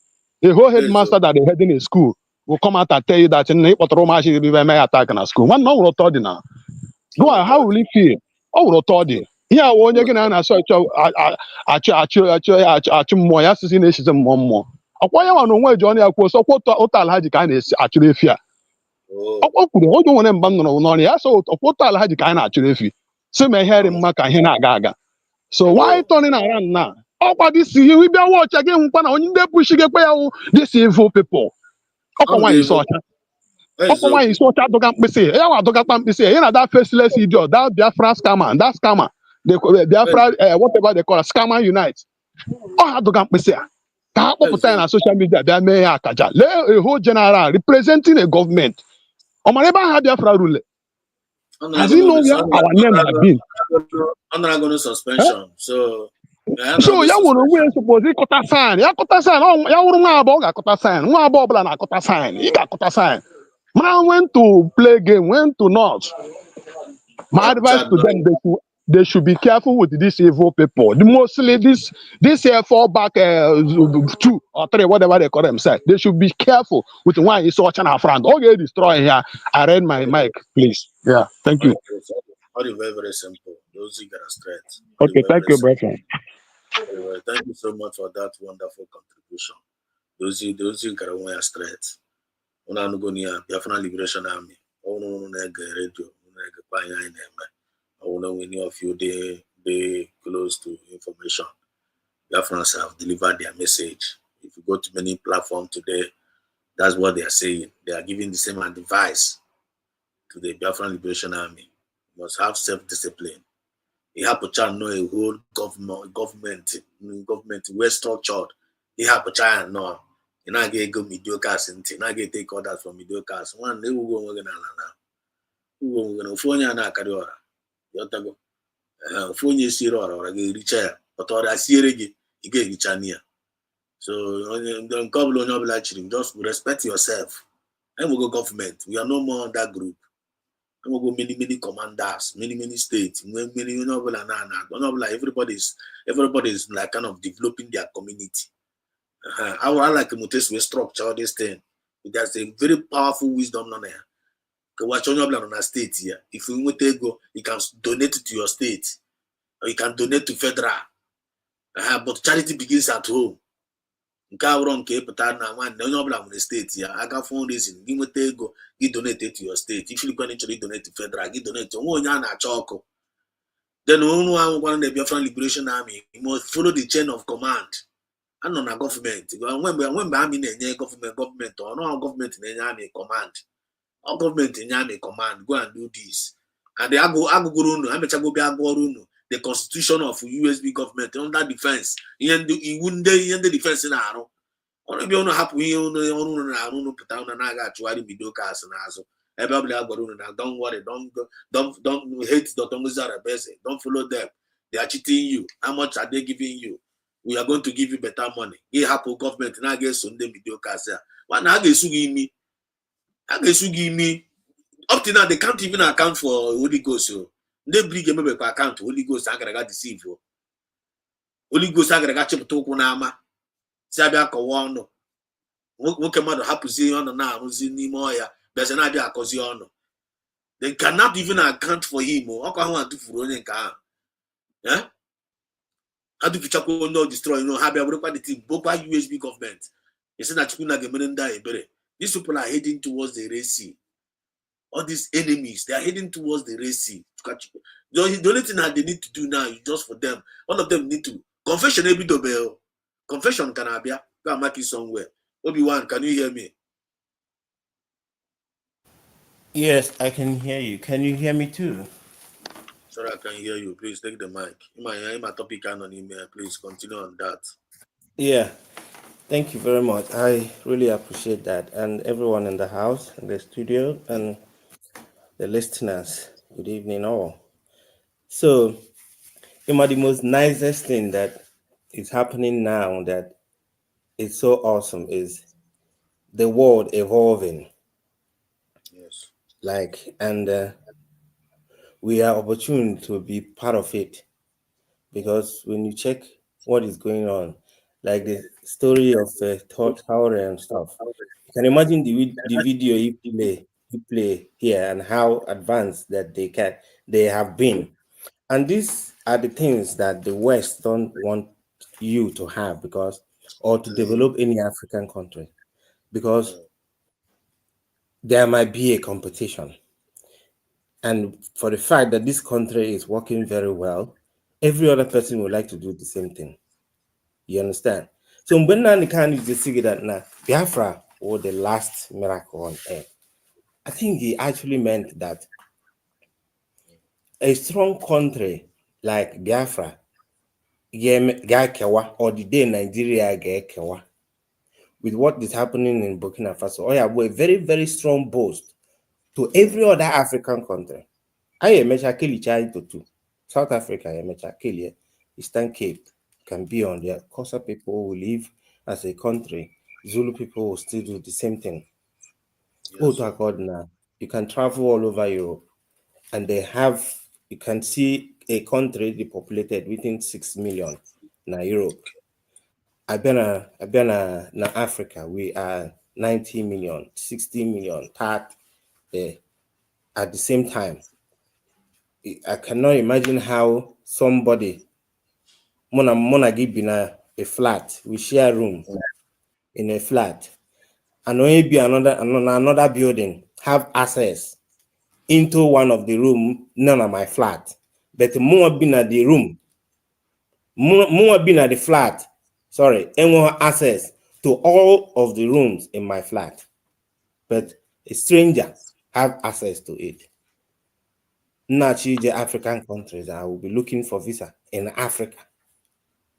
I suppose in a common border where we say that you just come and show your passport because, or if you don't have a real African passport, you just show your passport and you pass, just for recognition that you are here. Oh, don't suppose this word. Yes. So whatever that is going on now, we are just in the middle of the olden age and we are getting new age now, because it's happening not just in Nigeria, it's happening everywhere. The Middle East are doing their own, Iran and Israel and all these things.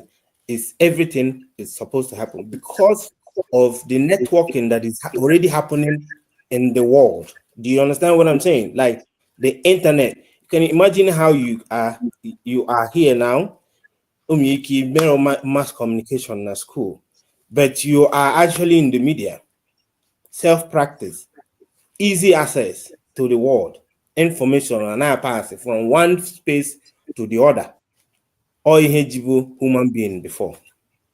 But this time around, we are opportune to be in the middle of it. Now, forget whatever that is happening in our struggle. I believe it's still new to some of these people. How government operates. Some of them feel that no meeting, no money. For instance, my friend visited me, and I put a video of Adade Orama. The guy said, "Onya will be without knowing who Adade Orama is." And see, I goes, "Was no, now these kind of people have a curved brain. Brain mad, or they can call their pan cover. So when you are telling them something, instead of something to just a minute. Just sorry to interject. Only one. Are you the Obi-Wan where the man in Shachana Kuemba again have an issue of Finland or something like that? How many am again? No. No, it's not. I don't think it's me. She doesn't know who I am. I just do watch him sometimes. Yeah. Okay. So this woman were curved brain. Human enwe ka esi na-agwa mmadụ ihe asị na o penetrate ka ngwa gị okwu ka ọ baa gị n'ụbụrụ. So that thing na-abanye before na-elu na the center of the ụbụrụ, the pan akụkọ ya ọ ka asị eme. And also na n'ụdị ndị ahụ, if ịbịa na market square, ese unu na-azụ nkwọ or whatever, enwere ụmụ ndị abirachi ya na-anọ n'ebe ọgba ebe a na-ere azụ nọ tụpụrụ ara n'ime na-akọsa ọnụ like from morning till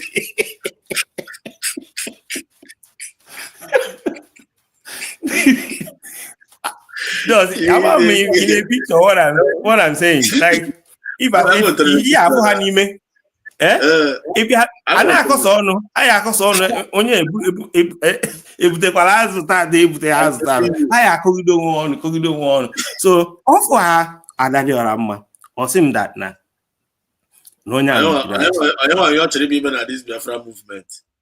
Say that's the thing now. So that Gent here, for me, see the way I see all these things. All these things they new to all of us. Ndine can struggle now. I know during the time during 1967, they did their own thing in a different way because how flow towards welfare, Melahad unite here immediately, we be dog. Now, but this time is different. Now, they don't just want to be involved without knowing what is applicable. You understand now? Yeah, they want to be involved by all means. For instance, now, majority of these guys, they don't want to live. That they know that. Like the other time when they say, Nandi Kano, or let's say, Ndi Simon Ekpa available. Be Simon Ekpa used as cabinet. Not that you qualify for that post. But after the declaration na Finland, that is when professionals will now be involved. Now that's where the problem is, because most of these guys are not qualified to even be Minister of Information. They don't know, they haven't been in the government, they don't know anything about how do you present your speech to the UN, or how do you gather intels, and how government, they don't know. So but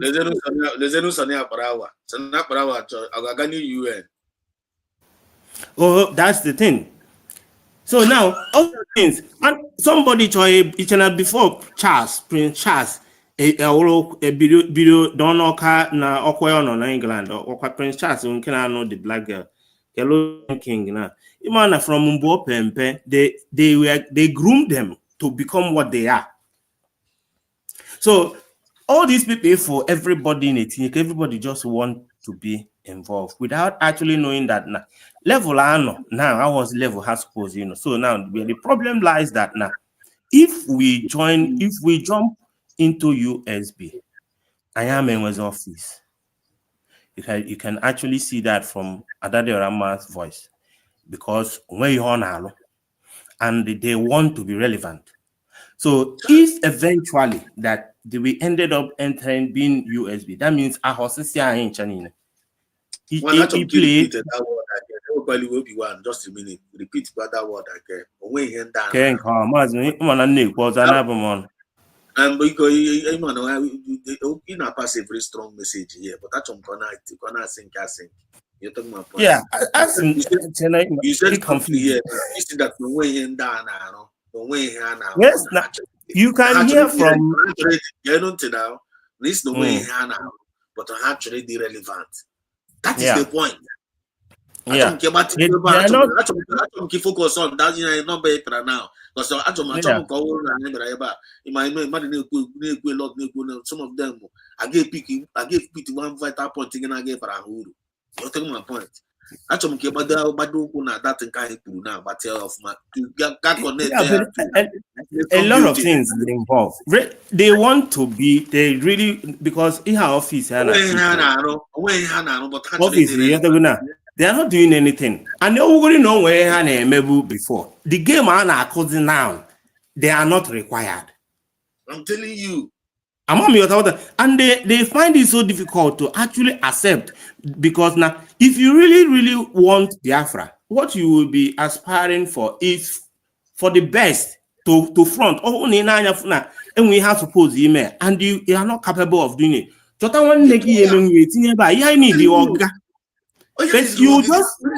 you become static. You become static there. So now they are so afraid to jump into USB because so what next to do is to create our own government. So that we know that Simon Epa Tinyelai that cabinet. So even there cabinet, forgetting that they have to forge ahead that small from Biafrans. Yeah, from Imago, from here, they forgot the focus. They stopped focusing on the real goal. Every time somebody put on the internet, or well, another person, the same thing. Well, yeah, when all 4 hours, you will just be shouting. Nation building. I'm telling you, and nation building. The worst is that now they don't even know when they implicate themselves. Bam will come out and be telling you, Ogenkere did this, Ogenkere did that, he's a criminal, he's in this and that. And or that say, but I was with him. I have been with him, knowing that he is like this.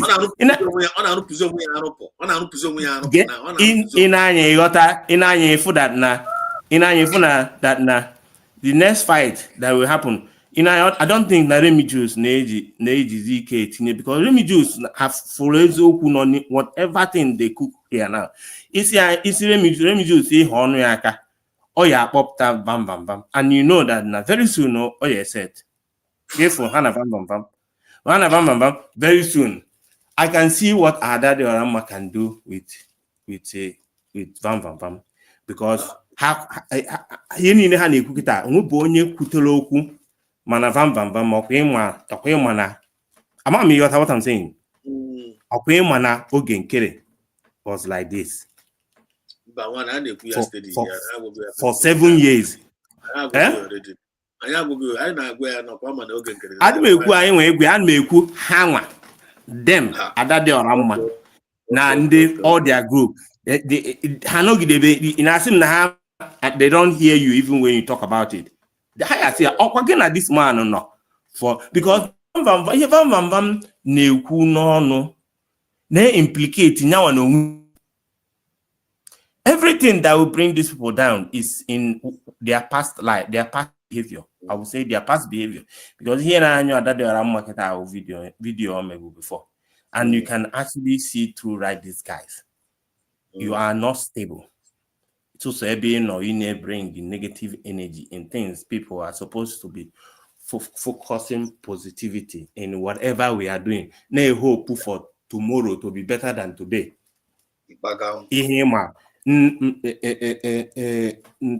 Dr. Ngozo Arabeze go from 1 to 10. Ibido from number 1. Even on number 1, a man full funpulte yoma na number 1. So say your jaw, a number 2. Who funpulte or the car or film kedel. Now, Exodus is like only in a broadcast now. Since before, maybe I might not agree with you, but that doesn't mean that everything you say tonight is bad or is good. Everybody has their own. You feel me? You get what I'm saying? I feel you. That is the thing. These guys, they left the thing I want to. And they, I don't mention all my whole oxygen. I want to sign on up. That's your pack here, or pack or not pack saga here. No, you think they don't know because now with every video I play now, Simon we play video. I have one other so many times. I don't know if ndị ba ya na-afụkwa this thing. Onye a na-ekwu no because of Simon. I have won another so many times. Every time that cause a war where there is no war. You keep causing problems where there is no problem. And a busa so much by and a busa so much by. Na TV. Ono video obu ya glass ya.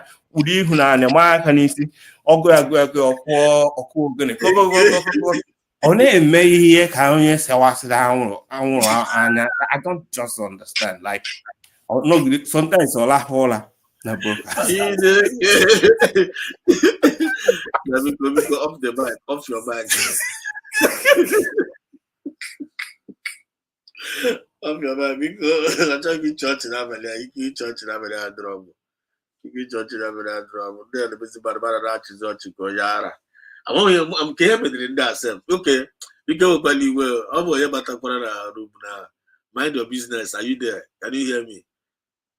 I can hear you, sir. No, I made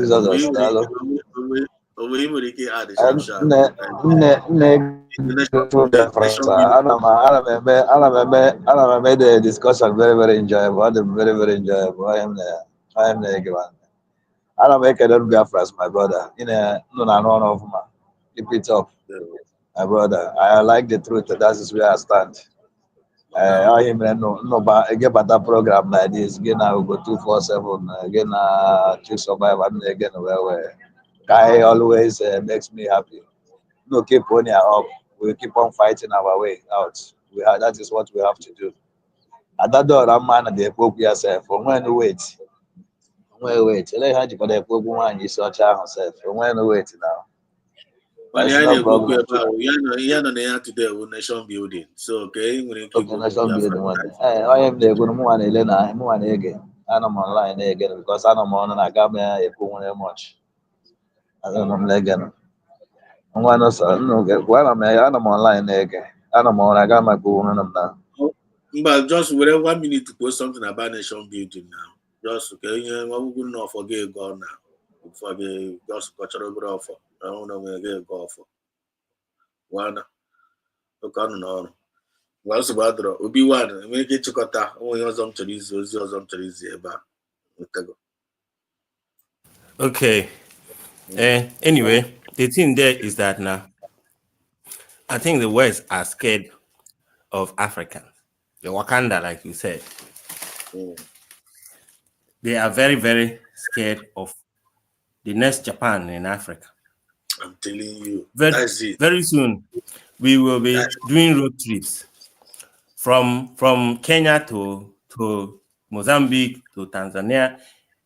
Wherever you feel you drive, in Mechakwa, you drive back to your village, because this time around nobody will want to be in the city. Everywhere will be developed.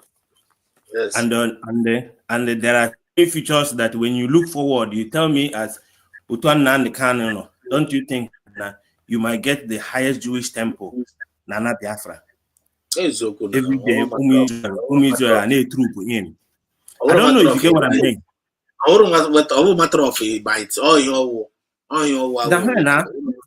And when the buying were ties with Israel, and most of the crazy features, one get one must land die with Israel. I went on too much. 1 year, say 1 year, Israel with technology. Now, 1 year, 2 years. I am one too much. We can. I don't buy in Qatar.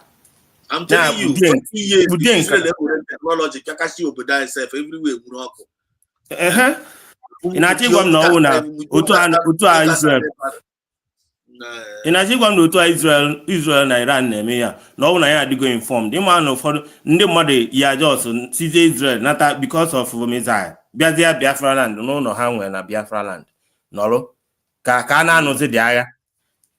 Dama egbu ala am onye ọna na agbaje na bunker. You see? You got to go. So all those things is that now very, very soon, and any country in Africa in what the hell way this time around, I don't think they can do it again. But it's impossible because the world have go into a global stage.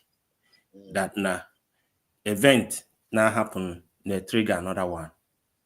If you check it, the Ukraine and Russian war triggered the sanctions in Russia.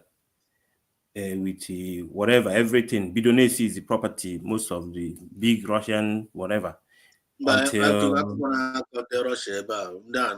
no, I'm telling you, the event change that bring to whatever that is happening in Burkina. Because in the YouTube, Okay. They are community this thing. Yeah. And Ukraine on a matter their content. Oh, okay. And I'm going to say then you has sanction, you know, so and maybe I'll ever Imano unuma ka ose mana anọ na media mana udo so ihe nọ egwube m nke ya eji wee baba so my thing nọ na na all chain of things mel wee banye n'ife because amachiche ini na amachiche onye isi ndị mgbaga wee bịa tie aka n'Africa okuyọtago na so and from there ndị mmadụ afụgo na ndị be common sava nọ na Burkina Faso since enweghị anything na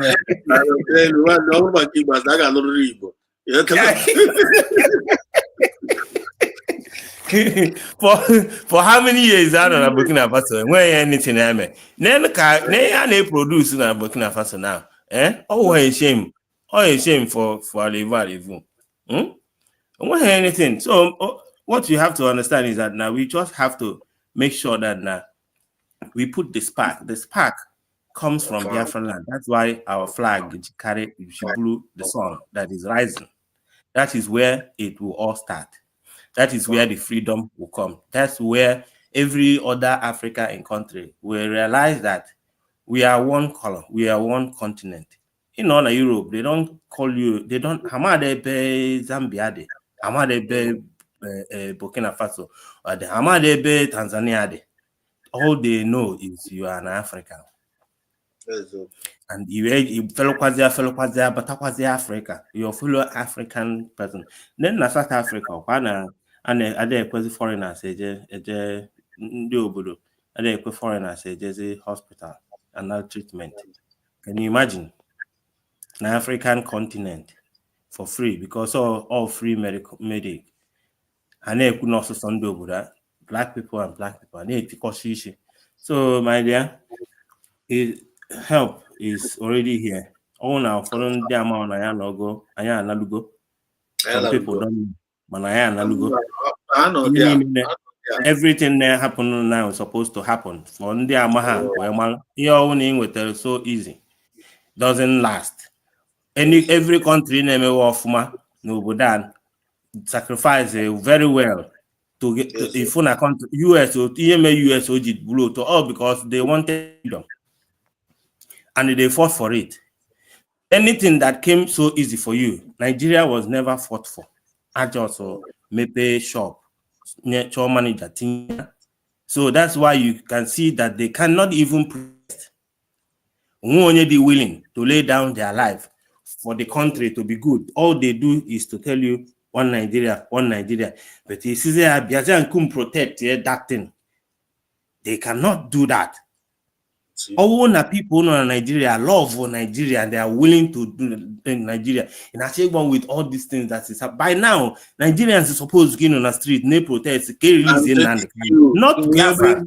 Nigerians. By now, with Ian and the kind of prophesy go melono, again, with all these things coming out. By now, not only in Igbo, all Benue Yakano Kitana Street, Kitana say why? Because all the go so open that I also name Ulu. When we hear men after last court that you cannot say next week in your judgment. Why must you put it October? Can he nature? On a case he deny I don't know if you get one on a case he didn't if Nandi has submit to get everything. There's no case, there is nothing. In Sigodi holidays. He just next week in your this thing. Jawazelo will be if for that now it's all of them are signs that we are going to be one of the greatest nations in the whole world. That now with Imboroguni I banyego now wanine. Ndini friends are nini mechagolo eba no before hantani ya toroga. Ezoku. Unamaha ihe chukwu na Biafra agadi no feed the man eku all benaya. But it shall be well. Thank you very much. Thank you so much. That was a wonderful one indeed. Wonderful one. We must continue. Mazuko choose. I see you, my name mother. Okay, just about time no na chisachi. Mazuko choose. Ke kwa gana togo. Just about that church. I want to go hear this thing. Who was also painting black of my name. I want to let him know that a leader does not talk like that. You cannot say anything that you have no evidence of it. When you are talking to public, say what is real. And don't lie, but actions will always tell the truth. Success hugs you in private. Failure slaps you in public. That's life. Silence is always better than nonsense. If you want to be strong, one silence. Something here. Because we hear, why with wisdom. Because all the very, very important. What's the silence? It's better than nonsense. Check a large back a little big there. Can't make mistake.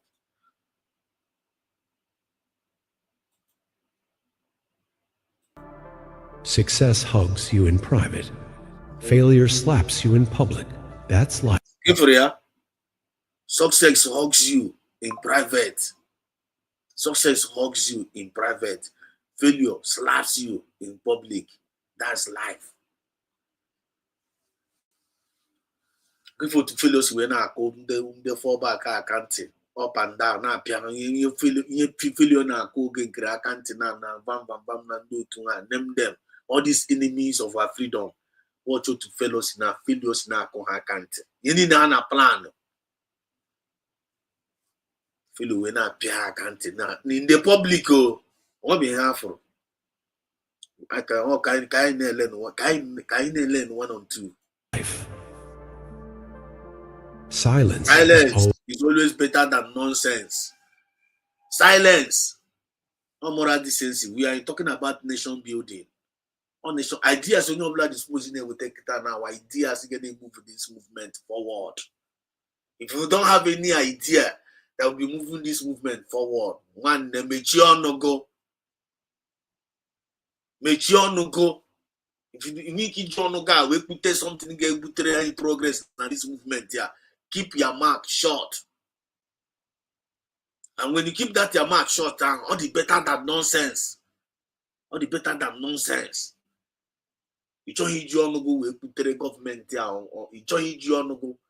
You don't you no go put this our new government here now. You don't you no go we go mun go forma. You don't you no go we go the na chukuna na use we na go on forma. You don't you no go we go on forma. Okama ni mechiri onu ga ahụ. Anyị maka na akọwatara gị ihe. Mechie dị ọnụ. And imechie dị ọnụ ga ahụ, ọ ka mma karịa nonsense. Because all the people mechi ọnụ ga ahụ, ịchọ iji ọnụ ga ahụ wepụtere ụmụnne gị okwu ọma, pụtere gọọmenti gị ọma, or pụtere something. Gị were ọnụ gị, ịchọghị imechie gị were na-akọ otu. Otu a nwaanyị isi ọcha ji ọnụ ya na-akọ otu. Akọ kọgide na atụ, kọgide etu, tu niile ọ kụrụ kịta na-akụ ya n'elu isi. Ọkọfiri na ọmụta esi ekwu okwu. Okwugide na-eme ọnụ chọ ka okwugide na were ọnụ ya kwutere onwe ya nsogbu, were ọnụ ya kwutere onwe ya generational cause. Say now, as not the better. No mechiri ọnụ ya. Ọ gara karịa mma, ọ dị better than nonsense. Kita now. Ọ gara o kwutere n'onwe ya nonsense, o kwutere n'onwe ya cause, o kwutere n'onwe ya enemies, o kwutere n'onwe ya ọnwụ. Are we learning something here? So silence is always better than nonsense. You know that this Biafra movement here, you might know each other ga na-ekwu ihe bara uru. Mechie ọnụ go. Let's continue. Always better than nonsense. If you want to be strong, learn to enjoy being alone.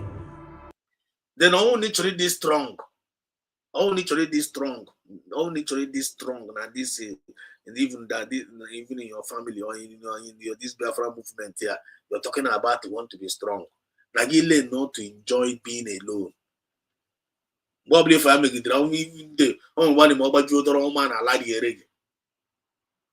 Mobile mobile you self. If you know your friends now, you feed them no more. It's not my dinner like it's not my dinner like success again. It's not my dinner like you might be like, oh, my dinner. When they were friends, you have to have your man, I brag yourself now one day. They will be planning against you. But in the Angel, always remember. So long as you your Jiburu and Obi.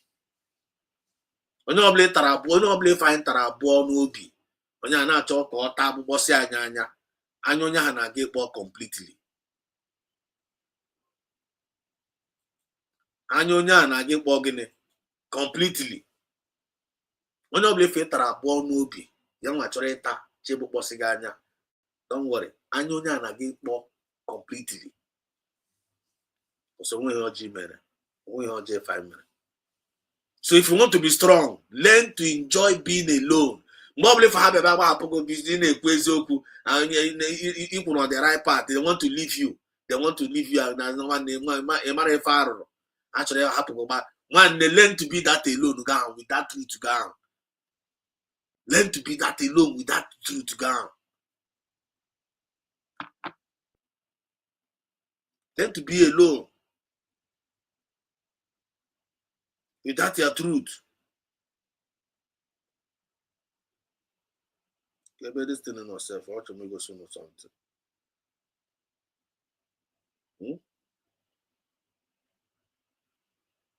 Learn to be alone with that your truth now, with that your truth to God. Learn to be alone. You have to go. Learn to be alone. How much I go? How much I say about mini ngere, mini ngere wo. About mini ngere, mini. Learn to be alone in that down. Why for no blood bahaprogo? Now you be many poezo. Learn to be alone.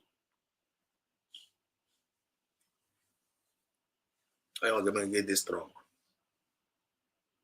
ore pụta ibita gị si na nwanne ị chọrọ onye na-aga ịkọrọ gị aka nwanne ma onwe onye kọrọ gị aka were aka gị kọrọ onwe gị aka as long as ịkwụ na rifle stand then ọkwa nwaanyị a kwụsịrị ọkwụ na the rifle stand nwaanyị onye isi ọcha na ọkwụ n'eziokwu na ọkwụ na iwe na eziokwu cheki otu o si wee mesi onwe ya up nkịta na ka na-anụzi kepụ na ọ chọrọ ebe ọ sị na ọ na-apaki efe ọ na-achọ ịgba ọsọ ọnwụ na ọbata obi epụta onwe ebe ọ ga na-agbata ya ọsọ ọkụgo mkpụrụ ọkụ ji ọnụ ya wee kụọ mkpụrụ ọjọọ so ọ ga-aghọcha all of them ọ ma ekwu okwu right you know how to talk agwara m ya na afọ ya na nwanne don't stop ọ sị na ụmụ ihe bidoro ebu na onye ọbụla na-agba ọsọ na nka na ebidobedo ebido ya nwa na-ekwu okwu agbawa gị ọsọ ofu onye siere ọra ga-ericha ya pụta ọra tiere gị ike ericha n'ihe ya na ofu onye a na-akarị nation ofu onye especially ọnwụ na ofu onye a bịa wuru onye ọjọọ but ofu onye ewu onye ọma nwere ike ịkarịkwa nation ofu onye ewu onye ọma bụ na truth we can bigger than the nation because o nwere forces onye ahụ wee na-aga ọwụ ka ya wuru ilulu say I called her that Orama and warned her, but she did listen to me. She will strip what she sowed to mercy for the wicked ones. Yes, that is it. Okay, repeat. No poison can kill a positive thinker, and no medicine can save a negative thinker. Second thing and a smaller screen can have go off. See, no person can kill a positive thinker. Okay, for you people have to twist here. Can somebody Arabia down and wait twist where something? And you can only twist where. You know that. So,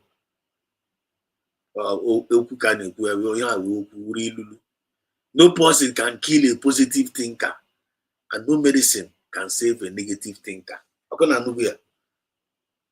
So you only will positive thinker na this our Biafra movement.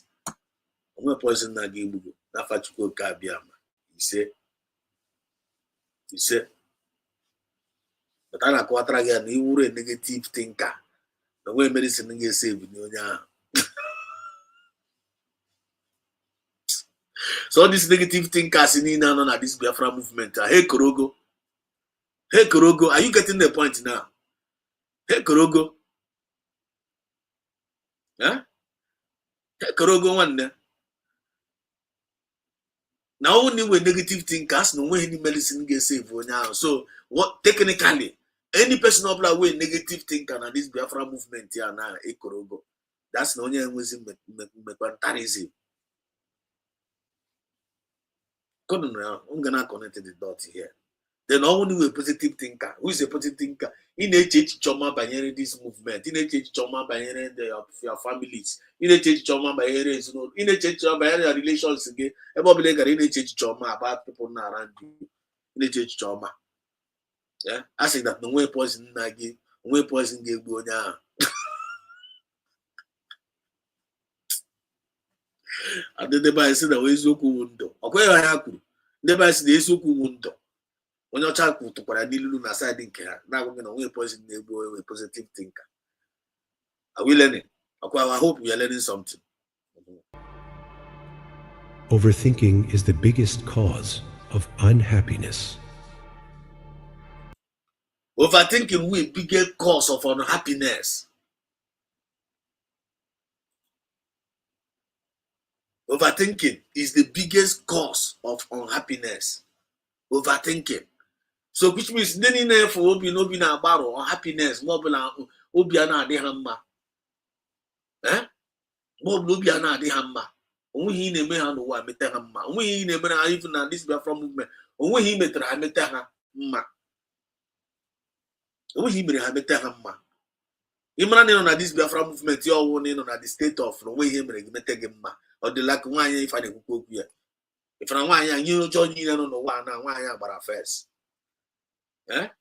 onwe ya na-eme nwaanyị a nwaanyị isi ọcha mete ya mma onweghị ihe mere emete ya mma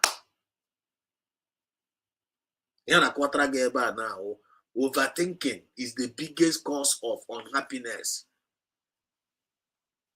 So all these people want happiness for all the to echiche ya pụta so si ha na-echewo ha rụọ ala overthinking ka amaghị amagbuo gị n'ihe anyị nwa na-akọsụrụ happiness efu ha nọ na ya na happiness efu ha nọ na ya na anyị nwa na-akọsụrụ ha the thing.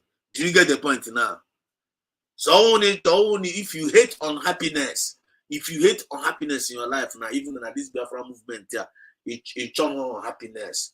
When they don't be overthinking yourself, do what you can and leave the rest to God. Do you get the point now? Do what you can and leave the rest. Also, ya wuru nkobere ya. Also, ya wuru nkobere ya gị mana nkobere ya ka ị ga-eme tani na this Biafra movie. Also, go ya wuru nko the highest, smallest obere ya. You only get many 10 years positively. Just do it and leave the rest to God. When there is nothing like happiness for you, you got one day happy. You got the happy. You got the happy. Because Ozimadu do where and then you can't complain on it. You can't more Ozi do. So all these people if not unhappy, state based on their overthinking. Do you get the point now? Because my redemption and liberation, it will be greedy of me. It will be greedy of me if I don't share this with you. And remember, we are in a nation building. Oh yeah, no, to encouraging ourselves, in educating ourselves, in providing for ourselves, in supporting ourselves, in supporting the nation building without self-discipline and moral decency. There is nothing like nation building. But I had to declare go Biafra and edit the guy will go government. I didn't win any other choice. Only like a quite when you keep as well. Only like self-discipline, na keep as well. And that is supposed to be welcome voluntarily, genuinely. You know, I hear the money be around because it and it's okay be around because you know getting fishing back. Oh, when I get hit again, you go tell no again, but give. Or my guy carry reports that they didn't for a fishing back up. I don't know if that chet out China. As they did a fishing back up, support government, I didn't fish back up. Over time on here, I get myself for that one. By the time I got which I am and I do have to do. Now I choose the one. Now I get prefer no, I get prefer ransom money. I get prefer for a reason. They will try or something choose how we pour out somebody or how we choose in a phone racing. There is a guy getting protect here. I choose one. Yeah? I don't have to choose really one. Either you choose fundraising or you choose ransom money. They are these billionaires. Yeah. It is really as a choice for them. I got because no matter how amount of money in the making at this Biafran land there, or no matter all all this invaders say can on a line, you can't make any progress. You can't make any progress. You must take charge of your land. You must take charge of your resources for everyone to live better.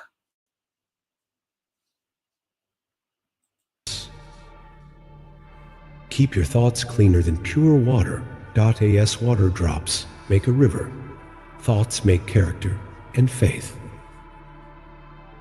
Train your mind to see something good in everything. Train your mind. Is a beautiful servant, but train your mind. Train your mind to see something good.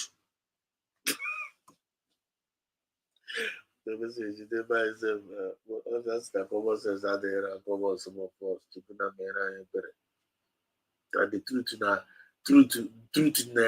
na very expensive. Truth na very expensive. I need the manage why.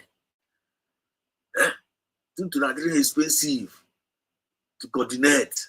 I know all that is one makasina. Go to market, use your magazine and makasi somebody aho. Use your money may apply. He live a normal life, live a very principled life, live a very disciplined life. When self-respect, go to somebody and say hate such message. Go to somebody and say hate, go even hate go money and they preach here. Because only who bring your job no be.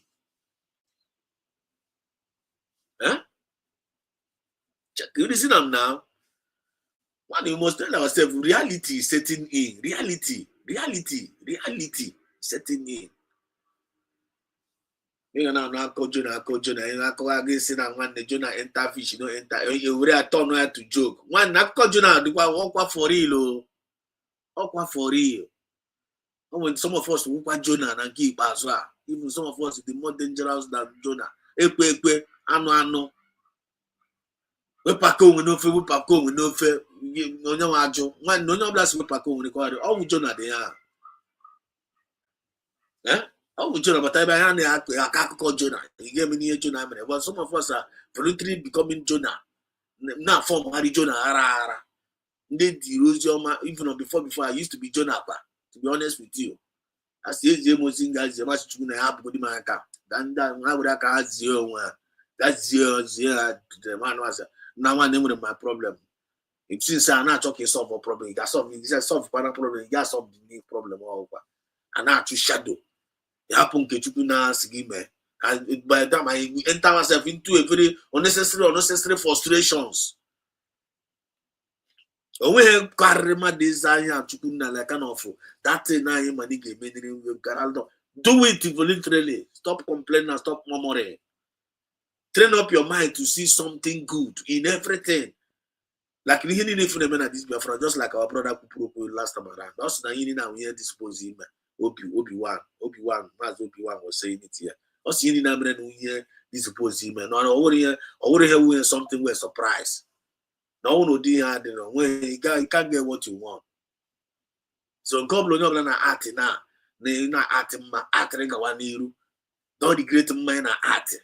Because you can't regret being self-disciplined. You can never ever regret having moral decency. You get regret here na this Biafra movement. Masina Nkala have it. I've never regretted it. PM Samrepa had it. Never regretted it. Totangeza Rebels also have it. All the members of the cabinet, see how they are disciplined. Go to their meeting. Go to meeting. What you go to meeting and you're buying euro. You see how organized they are. Yeah, we're talking about nation building. It will be greedy of me if you don't share this with you, these revelations with you, so that you will train on your mind to see something good in everything. As a man thinketh in his heart, so easy. Think good so that we might get good. Oh, we have to good and I bet the government to charge dojo. Watakra mo ofro kwa ne mamo watakra ofro ni ameku ni ara ne train no ne to obi igbe na ga idea ochi ko da ko ga no ko ga topute ya no ko ochi ko fepu na window ga jide ya because ya bo watakra usi na window fepu ini na wo ga just there's time for everything always time o watakra me ga me chanto o to cha ba so wasi ege. Why can't you apply that the same thing na this movement if you know kwa ni me anya mugo in government you know plan the kita now we know la bokota aka so what the government has so put ya mad before you take was care of you and the kiyana so put you guys so put men of integrity now women of integrity there like only obla mu wana like ko so put nwa so put nwa ko nwa ba uru as a good parents as a responsible people because we Biafrans we are responsible people and now we're useless people. And I want mediocres, and we intelligent people, gifted people, blessed people. That Bruno, not just Kabia control was anyone. Oh, something we are raro now. That Bruno, not it can't happen. That's what you go Kabia man say. Everybody must reject bad thing among us in this time around. We're not like we work it, but at why. Oh God, they're all. Or if you refuse to act it, you try and act with any name. No one they make you no go like on one side. Don't be a disturbance to the name. Are we getting the point? Don't be a disturbance. I need pure from one platform to another. Now, Chonya, they because you're not money, now, they pure. Eh? If they give them the chance to make an impact, they can't make any positive impact. In every anger, all sorts of confusion, distraction, confusion. Be careful and beware. Monitor every spirit. Monitor every spirit to much go kabiam. Okay, State now in the building. Olu State. Can you hear me? Mazi. You're welcome to the program.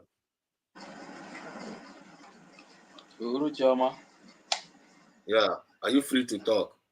I don't want them. But there you have the mic. What do you have for us today? What do you have for Biafrans today? One okay man, Olu State, watching it.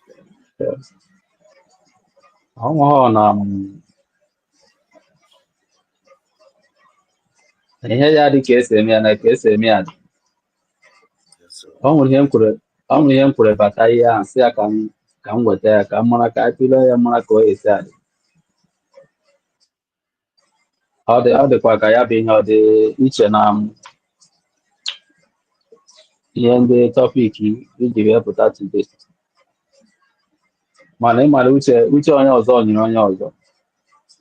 Uche mmadụ niile abụrụ ofu. So uche m ka m sị ka m tụlee ihe ahụ ka m weta ya ka a tụlee ya were mara ka ọ esi adị. Na mbụ ala m ekene ụmụ Jenu Biafra ndị niile nọ na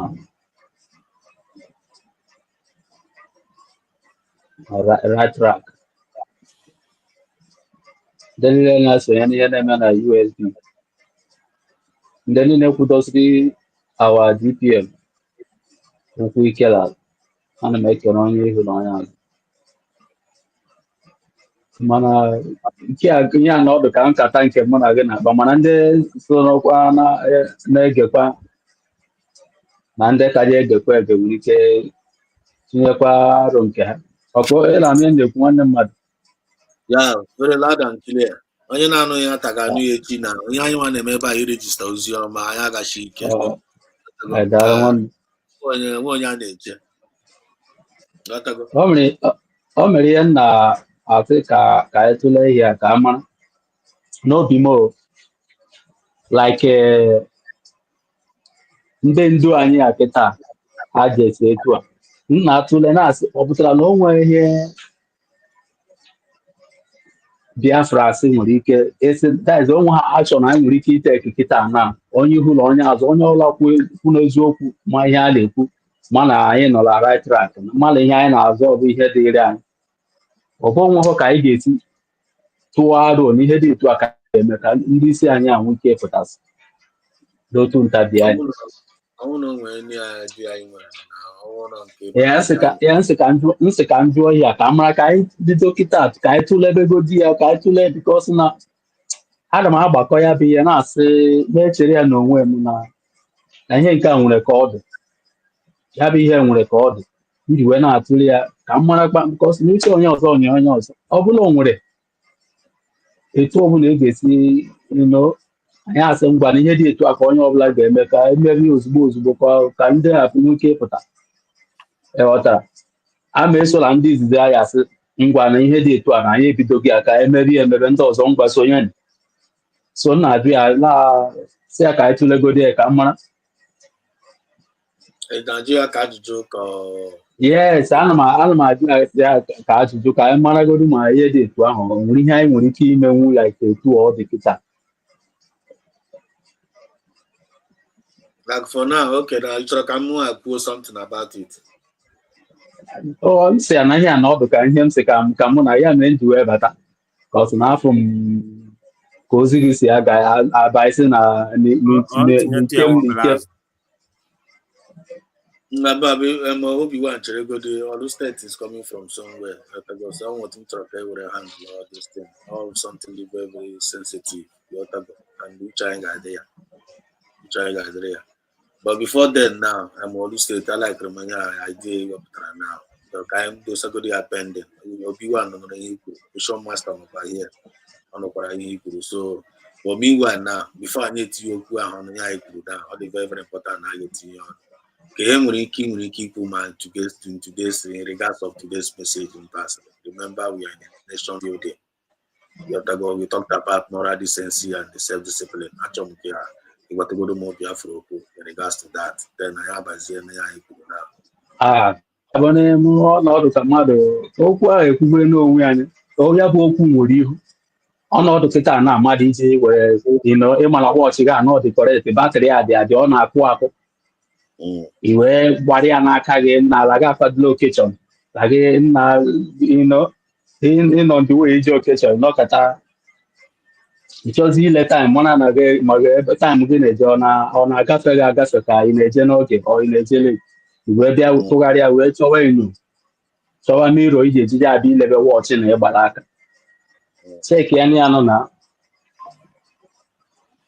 ama m ghọtara ebe m na-ebi aghọtara inwe conclude go ya ịghọtara ịnọdị ya so ịnọdị ya na Obi-Wan ịnụgo ma ihe ọlụ steeti kwuru isi na ịchọrọ ịtụpịa ya azụ tụpụtazie dị azụ. Okay.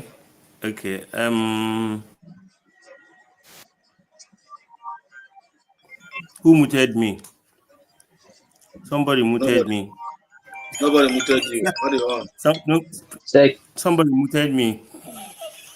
Check ya na ahịrị nke ya ruo oge nkere biko onye akwụkwọ akpagbo biko kwa ya afọ platfọm oge nkere ya platfọm ụmụ eziokwu anyị na-emu ntu mmadụ. Anyway, we can laugh sometimes. Anyway, I'll say the thing is just very simple. Whatever is being done is what USB is doing and is what Biafrans are doing. There's nothing else. Now, why I say that is the people gonna handle no, you need the beat on their own game, which is legal. So the reason why Nnamdi Kanu doing all these patients being Nnamdi Kanu is ready to be inside for 10 years, the way I see him. Because you need to beat them on their own game. Okwa legality, let's go there. So the only problem there is that it can only take time. And you go at the end of the tunnel. So only have na ijidelu mmadụ ọfọ. Yes. Mgbe DPM na-ekwu okwu that every document requires that we already have it. Those are part of the documents. Because now after you finish with Simon Ekpa in finish court, you can't sue him again, but he can sue you. The same thing applicable to Nnamdi Kanu. So you just have to beat the Nnamdi Kanu has been winning them in their case. You can't just go. It's another thing there. It might be complicating issue, even though it will not. But I think that everything is playing out the way it's supposed. Or suppose they have magic. Confirm. Or suppose you have a whole lot of things, because I know those you the most of us. I used to go okay, the main thing now there, I say. In 1967, they didn't have any other option than to go to war. But we have options now. Many options. So, and teaching Biafrans the kind of country we are trying to build is trying to let us understand that a single life of any Biafran matters. So it's not that we cannot fight and even fight better, but that should be the last option. Only have two people now know. Every day, Mbia mmadụ pụta ihe the person ya asị m it is na Exodus happen ya it is na mana na-eti Exodus ya Exodus tigwara m ya n'ụwa somebody pụta ọjọọ anyị ka FNSM. So ebe ị na-anya ifu mgbe Simon Ekpa said that we are following dimension. So whatever that is going to happen is happening. That is in legal time, because Mandela Kuloku or whoever let this thing can nearby that now. Any freedom fighter not in good terms, which is colonizer or that is in good terms with the oppressed, the person now oppressed here has been compromised. So all these things need to happen. After this whole thing, then fine. Then I think that one is gone. Then I wish that Adade Orama knows how to interpret English or read English. Okabia, is put to your screen now. Especially my favorite one is this last one. Train your mind. Train your mind to see something good. Okay, to see something good in everything. Yeah. I want to add na go to English. The first one will go the silence because I'm going to be able to in the silence. I want to watch the class.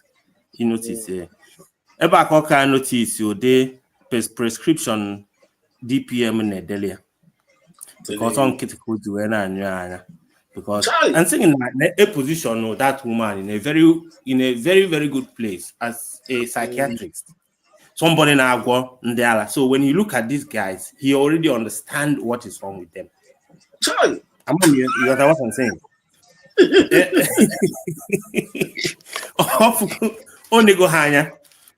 All those kind of people one day no get dance sick up on office you can photo in there. Let's say the mother or out. Say that this is what is wrong with you. That is, this and that. I want that will keep. No one know the job on individuals. Individual from there, mediocres. Now, so off go them, her for what they are, and actually end up knowing how to. Now, which leads you to this: train your mind to see something good in everything.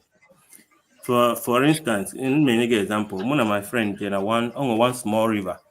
Even in relax. Sometimes people come there and park their car. Now in front of the river, anywhere like a rock or a mountain, but not a straight rock. Then those rocks, I will say apartments. So when one of my guy in Holodian West, those buildings because all the very very high. See, can you imagine waking up? Maybe your room window, they close to the edge. You wake up in the morning, you may pay cotton.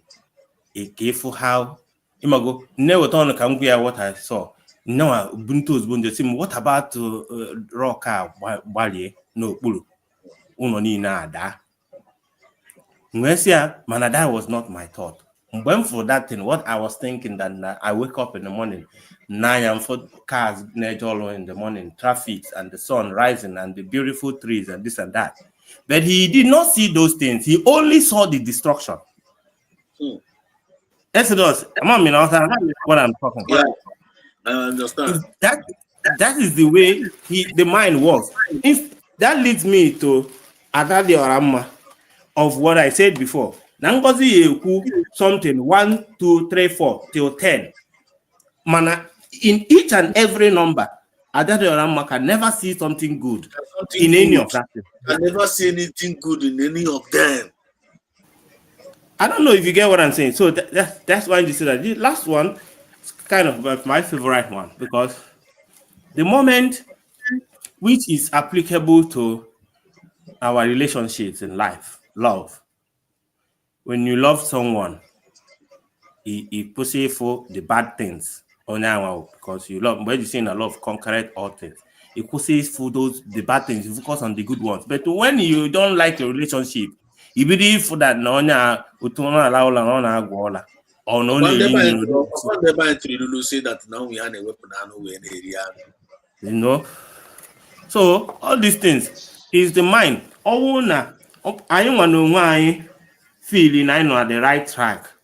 What we choose to see in USB government is the progress because that's where we focus on.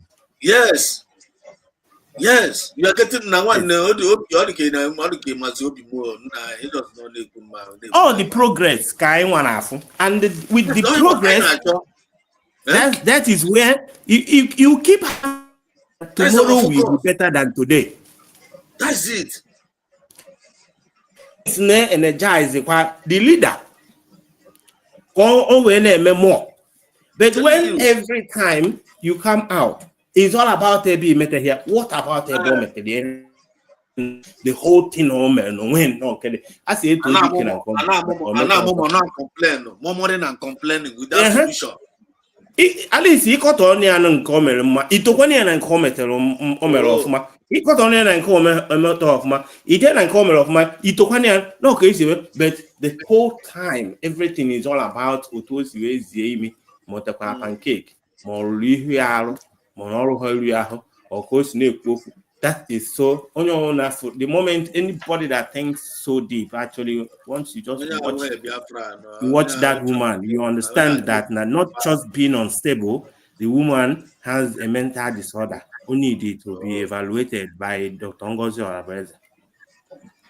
Very simple. But you can't blame all these people. We are all created differently.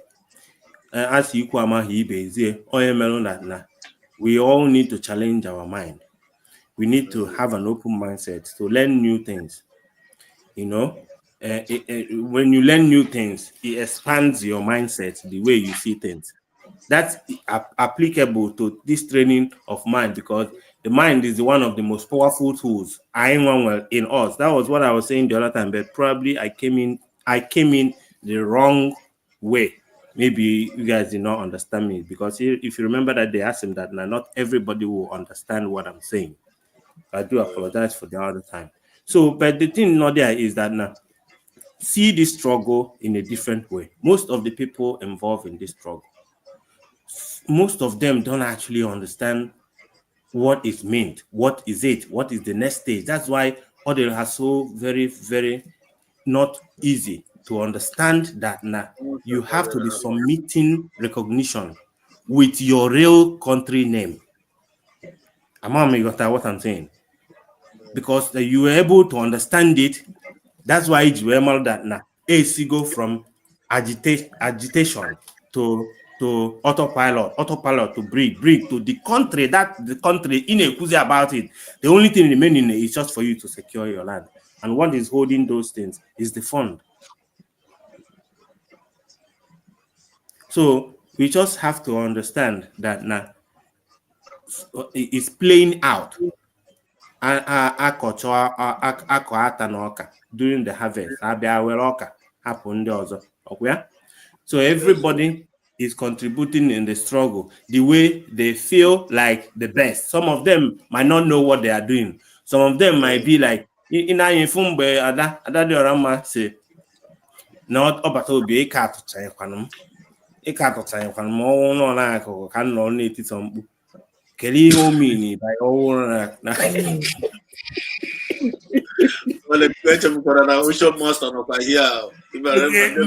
worry, can conclude now. Keyo mini by Bonona, knock at Sanquania, on some bukonity. Mpo na chop on it too. Con on for negative things. Government on or just being young and I walk on that particular negative energy. Or on now check him on your car, Kekos women broadcast. We can somehow na broadcast up to say or quoting and menu on your car menu. Simon ever won Katagate. If you respect me, respect the people that I employ. Why must you be in if Simon ever so positive? If for them those always employed, you know how they quite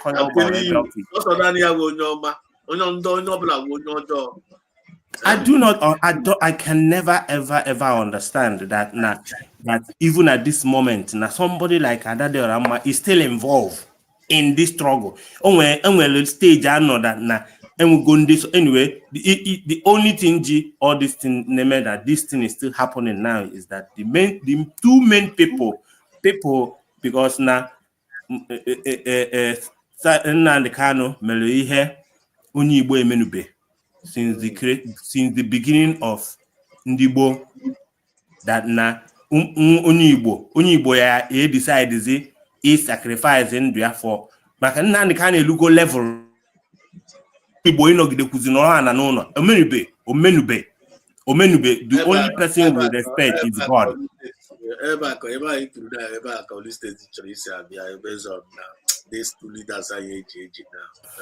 Yeah, that's why I say it You ought to go like kind of but and diplomatically you answer the question in a very rightful way. You ought to go overall ya were iti aka ọnụ ọ ịfụrụ na na ndụmọdụ na anaghị asị ya asa ịfụ ka ntị wee gba nkịtị ọ dịka ọ na-anọ mana anọkwa m ya Yeah. anọkwa m ya Yeah, now because now Icheke if enwe time we don't even speak of Biafra. Enwe time and Abuya Kaizu. But this time around, and I'm not in a round table. So it's already there. And the one or then can the canon meha. In my hair came again. But this time around, Hane Kunime, they are scared. They are very, very scared that now the moment in that they can walk out of the court that Biafra has been born. Like it has started, even though that is the moment also in that court were put. So whatever they are doing now, they can mbe on and see for longest time. We are already there. We are there already. If we are out on only in our shop, yeah.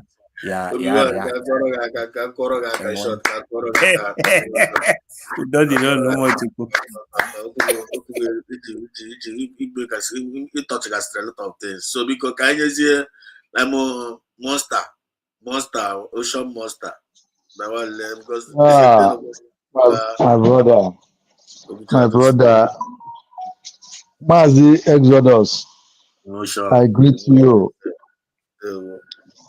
The man who preached the redemption message with everything in him, and that redemption message in Abanye, that is the most important thing.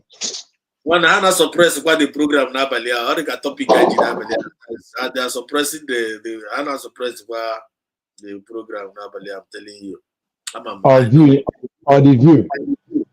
And I'm had a mail like that. Just someone, I know I'm not one affair, but so I know what they are. Let everybody on this program please click the like button, share this program, click love, show love, like and share. Like and share, like the program and share it. Continue to like it, continue to love. That is, if you like is one, then you can share. Then click on the love, that love sign. If you click it, it show you then that red heart. You keep clicking on it. You know, they cannot do anything to the good message. They cannot do anything to good news, this message of redemption, because and I try to rescue those who are trapped.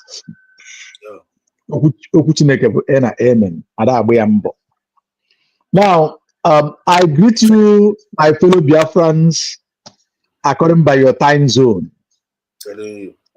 Thank you for making out your time this evening again. We are sharing ideas, even though that now, when I joined, I come in and go out because of the movement I was having. But thank God we are here finally. Maz Exodus, this is your topic this evening. And I like this question that one of our brother, or suggestion that he brought here. But before then, I would like to comment something on this very particular post that you put here. Train your mind to see something good in everything. Train your mind, train your thoughts, train your view, train your sense of reasoning.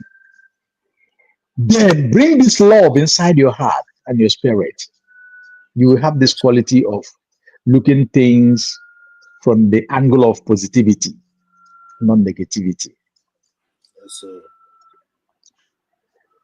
This time that we are, somebody's mic is on, so is echoing. Please, can somebody do something about it if you're not talking?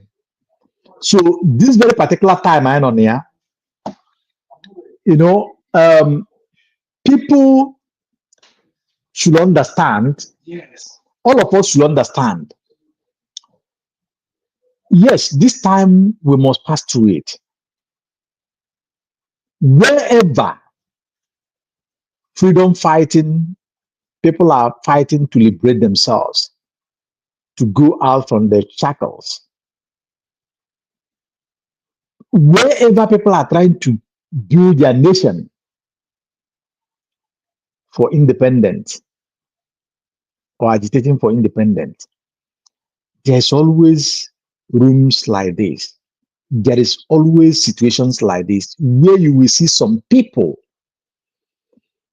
they know what is the truth, but they love their chain. Just like that word that says the slave that fell in love with their chain. A slave that the slave master bound with chain, that he cannot move freely, go anywhere.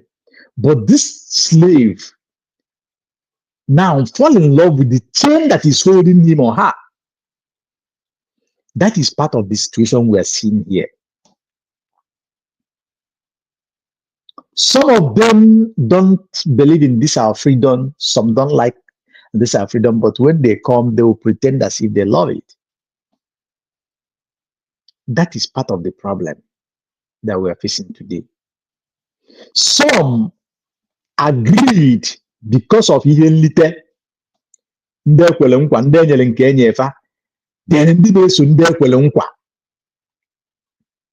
ọ ndị enye nke enye ha ihe nlite ha nwere. They are doing those things,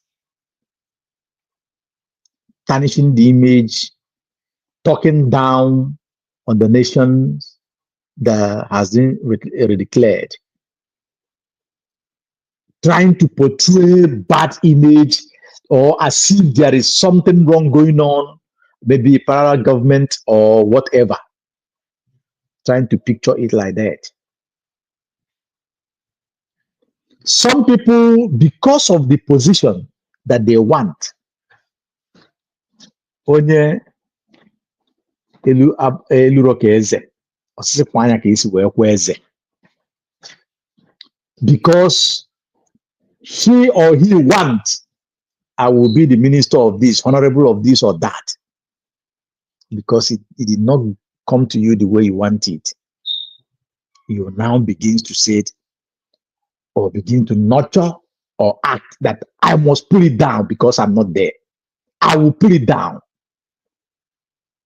Like one of our brothers said here, if you listen to when one is your child, the Adakurikuri say that Obato be at least near cabinet, you know, it sounds she doesn't mean what she's saying or she was taking it as a joke. But in reality, she really means what she's saying, and she's talking in a place of anger, but with the pretentious face, as if she's laughing, but she's crying deeply. That was why when she tried all her best to manipulate Dr. Ngozi Arabeze or to control Dr. Ngozi Arabeze. When she see that Dr. Ngozi Arabeze is not a woman that she will just cow, then she comes out and say that at this time. She said it on social media.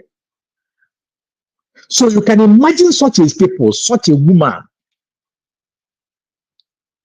If this woman have peace in her heart, if she have trained her mind, you know, to see to the angle of to see something good in everything, she wouldn't have told this the way that she told. She wouldn't have stood on the side of destruction, because what she's doing since this 7 months plus now, in fact, since February or January ending, she is standing strongly on the destruction side, on the destructive side.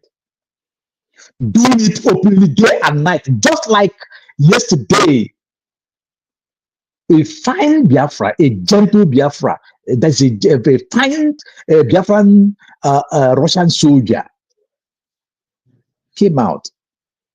He made a very valid point. If you look at what the brother said, he says something that is very, very important. Biafrans think and imagine if about 50 of them, 30 of them, 50 of them in the Russian military, think about the awareness that it will create. Think about the interest that it will attract from the former Soviet Union, from the Russia nation itself to Biafra nation. Think about it.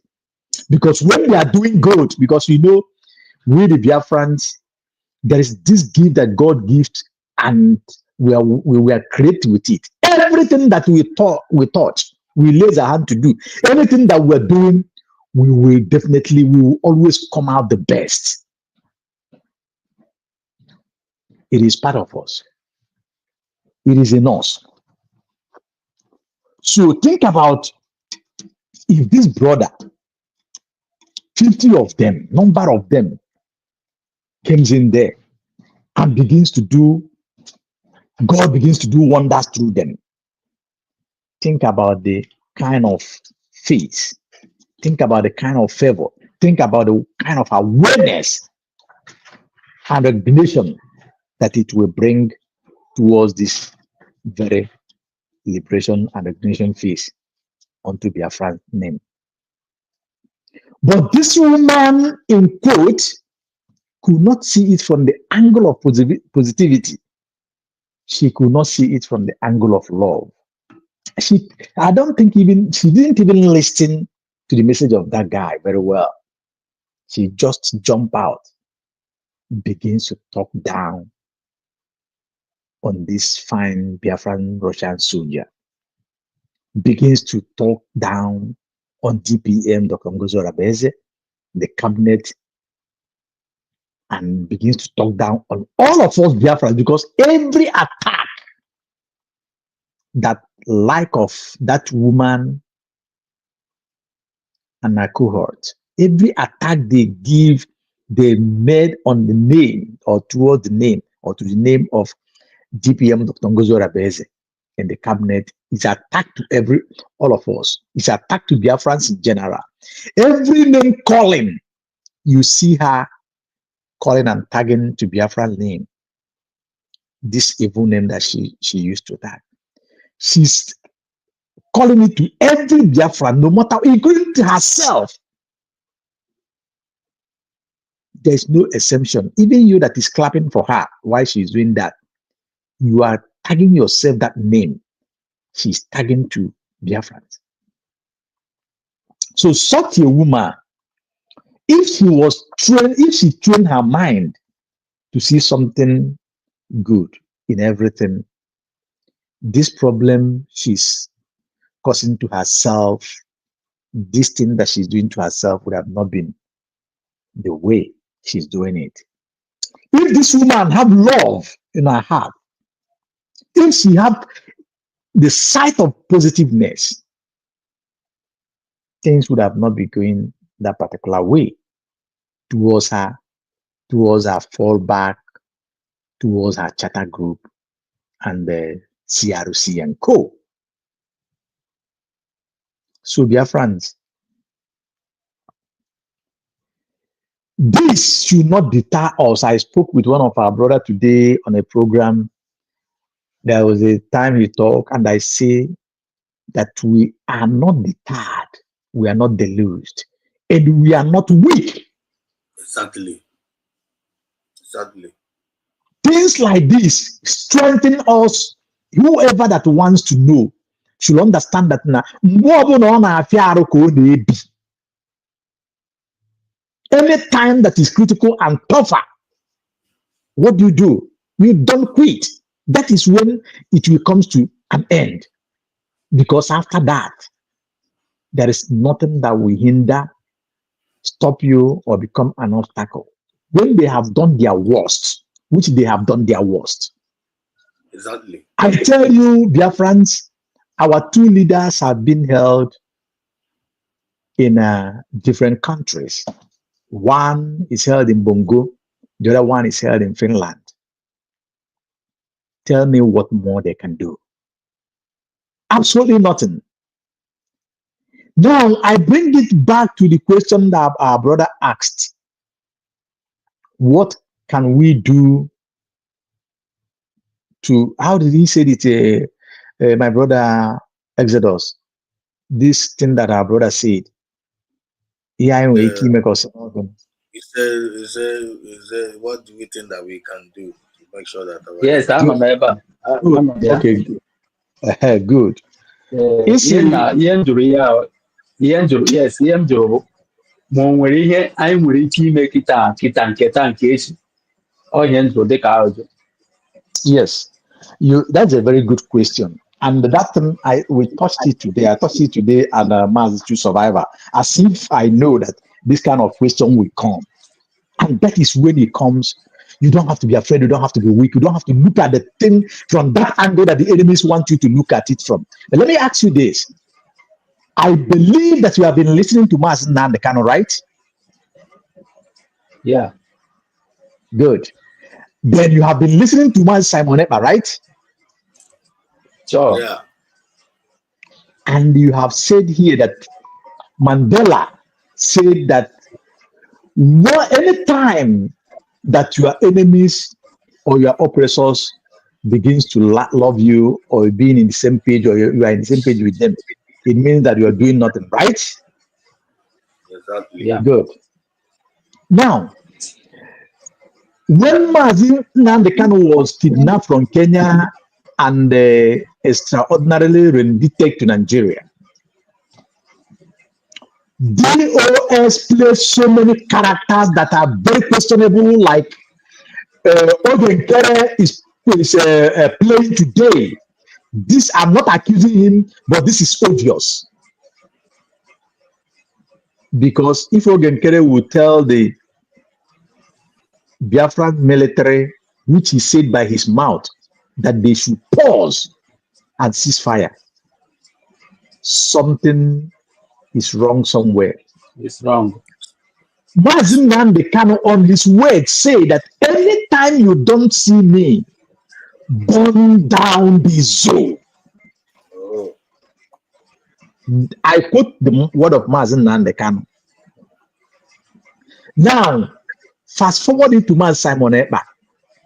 When DOS and DOSs begins to play all that the naughty roles, playing the double standard roles, to make playing sure the hand of, and to make sure that that word of Mazi Nnamdi Kanu did not come to pass. yes, putting the hand of Esau in the case of Mazi Nnamdi Kanu, and Mazi Simon Ekpa in his wisdom and all intelligence try to plead with them to see, to make haste and listen to the words of Mazi Nnamdi Kanu and do that way. They begins to castigate Mazi Simon Ekpa, recruited thousands of people to make sure that they press him down because they knew what they have committed. Just like somebody said when he was asked, where is Mazi Nnamdi Kanu? Somebody said that he went to mountain to pray while you know what is happening. And somebody was tweeting with his Twitter handle as if that Mazi Nnamdi Kanu is free. Now, fast forward it, Biafrans. Today, when Mazi Simon Ekpa was talking, he said, we, the Biafrans, will make the kidnapped and the extraordinary rendition of Mazi Nnamdi Kanu to zoo irrelevant, that he will make it null and void, that he will make it useless. My brother, I hope you listen to that preaching. The brother that is here, the one that spoke. Are you hearing me? Yeah. Good. Hearing you. So I want to connect this to our mind. Our activities today, your activities, my activities, Exodus activities, cabinet, USB cabinet activities, Dr. Ngozi Orabe's activities, every Biafran's activities today, tomorrow, and going forward will make the hand that is holding our leaders to make haste to free them. They will be in the haste. Do you understand what I mean? Now you are not talking to them. They will be in a haste to release them. I hope you understand what I mean. Yeah. Our DPM, if you watch at the beginning, within the January and the February, there is a tone that she come with. But you can connect to what happened. Because now, onye gị na ya na-abụ na-achụ nta maọbụ ndị gị na ha na-achụ nta nọkọtazi atọ na-asị nwanne na ụkwụ wụrịkwazi ka okwu anụ ị ka na-asịba mba na ife akwụkwọ okwu mmadụ asị mba na inwe mpi n'isi na ife a mpi atụ chere gị egbe ka agba you need to think twice, because you get to live to fight. You understand? So you can imagine Biafrans, these people who turn all these things round, who said to the engine rooms, those who are the bush in the homeland, that's supposed to be evicting those who come to forcefully occupy our land, just like as it was. Pursue them to where they come from, so that our nation will be totally free and protected by us. You see them begins to lie low. Something was very wrong there. Now, today, if you listen to Dr. Ngozi Orabe, day before yesterday, you will really pick some points of what have transpired. Exactly. And I, for a person, I stand strong for what Dr. Ngozi Orabe have done, the decision that he took, that decision and the vote that the 40 state commanders of the United States of Biafra took and voted, and they announced it for yesterday. Kudos. Brilliant. Very smart. In some of my submission, I said that nobody is indispensable.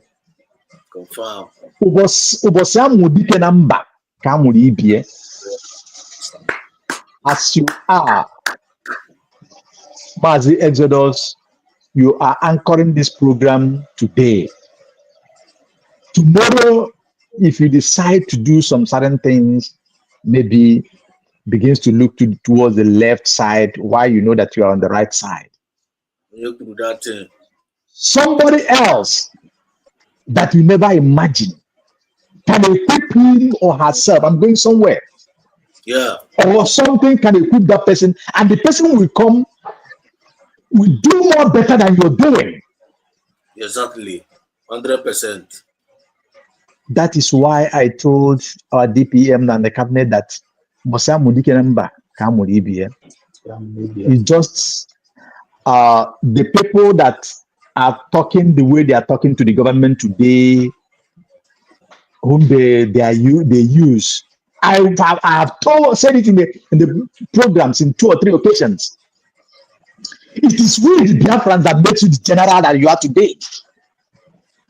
It is we, the Biafrans, through our sweat, through our protections to you, that makes you the general that you are today. And if you remove that thing that makes you that general, you are nobody.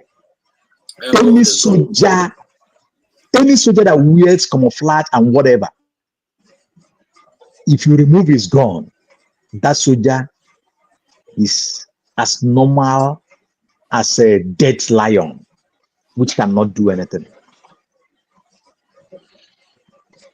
On that note, it is advisable and it makes a lot of sense. We have other commanders, the young ones, the old ones. What we need is DPM, Dr. Ngozo Rabeze, the cabinet, the Secretary of Defense to rally around, pick the sizable number of them, know what you're supposed to do, as Simon Eber said before the declaration, that we the Biafrans have upgraded the BLA, the Biafran soldiers. Exactly. DPM upgrade those other commanders, upgrade them to their teeth, upgrade them to whatever that the other ones have more.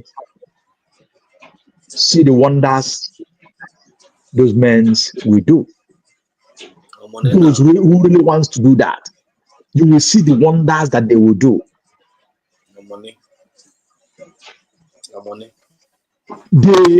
The military have been decentralized. Whether you like it or not, that is the way it will be, because government have decided that, and that is for the best interest community of us and the community. And now I bring it to the brother that said, that asked what we're supposed to do. You see, while I was talking, Mazi Exodus take words from my heart, and he's saying na money, na money, na money. Biafrans, this is exactly what is needed. This is exactly what we need to put in place to make it happen. Telling you, Zoo release a mass na the Kalona man Zubo, and I get good yourself. On Saturday, I pleaded to Biafrans while I joined the program. I don't know if it's a Mass Exodus or Kai or True Survivor. Two of them, I think one of it. And I pleaded to Biafra because a brother said something there. He said that if he is given to a Gemma before, that he will double it, he will make it for a Gemma. And I pick it from there. Whatever that you're given before, if you cannot double it, just add $1 to that. Add $5 to that. And they have Europa voluntarily. You have Europa voluntarily. I want to attack. I want add $10. Add $10 to that. Even if money where you were, you are doing it for your freedom. Only open an alum here, you can't wear. This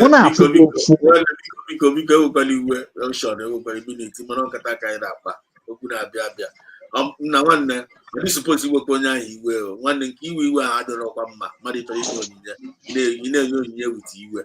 One the more than good. You have to go, Maranko, with joy. That one is acceptable to you are. Yes. Yes, although Mamma did not lawyer with you, but you when you will see fear as an obligatory. You won't panaka. No, if you get me, if you don't come me, when you're born, if you want to go where, now go school fees, where, Mona for go for Mona to go to Egana. When you want to with an pneumonia, no with rice, beans, whatever that home we are getting, how we do on a togo on a fogo for Egana. That is why you go out of daily basis to work and to labor. That's the responsibility. That's the responsibility. You must have to do it. Good. If you open in melon way, you can't go get me. When you open an annual, we are on your open a DJ. The man cousin on all will be a jet. You can't stop your journey if you have not gotten to your destination. No matter how gallop, how turbulent, how strenuous the journey may be, you must continue pushing until you get to the final destination and settled. That is what it is. On the program, So, Biafrans, from the point that this brother make, very heavy one, I want to refresh your mind. If you add $1 to the donations you're doing and do it on weekly basis, on daily basis, or on monthly basis, depending on your capacity, if you can make sure that you converse to one or two brothers or neighbors or friends to support my fellow Biafrans, my brothers and sisters of Biafrans and the lovers of Biafrans and freedom, trust me, very soon, these people who think that they have conspired against us and holding our leaders, they will be begging, running kitty kata kata to release our leaders. And they will be releasing them with unconditional, confirm, with plead, with what do you call it? What do you call it? With how do you say it? When you done somebody wrongs and you're paying restitution and what do you call it? Compensation. They will be releasing them with compensation, just like Kenya have made their judgment and they quote the amount of money that they will compensate Mazi Nnamdi Kanu with. So Nigerian court have done to the case of Mazi Nnamdi Kanu. For sure, Finland is a free nation, they will follow suit. And by so doing, they will join and be part of how can we sit at the round table to make it fast so that Biafran will govern itself and protect the territorial integrity of its motherland. Biafrans, that is the point. We will surely make it if we heed to this call. Do it according by your heart touches you. We all know what is good. Take it personal. Because trust me, if you don't know it now, that if at the point that we have gotten, at the level we have gotten and the achievement that we have made so far, if we dare allow it to slip off our hands, my dear, the consequences will be enormous. The consequences will be huge. That I don't know if you know that some brothers and sisters, I'm sorry that I'm using it as an illustration here from the south, from the, let me say, from the hinterland of Biafra. Some of them, the history said it that because of what happened during the war, some of them changed their surnames to save their lives, to get back their properties. Till today, as I'm talking to you, and check most of them. If somebody, an elderly man who was born and had a native name, will come up to bear the name Edwin Clark. Sorry, I'm not mocking anybody. I'm not saying anything wrong, but it's for us to understand. If my father, let me use, at the age of 100 and something years, not bearing okay for car for Okoye, but he's bearing Godwin Godwin Johnson, hamburger, then you should know that something is very, very wrong. We should not allow that to happen again. For that affliction will never rise for the second time.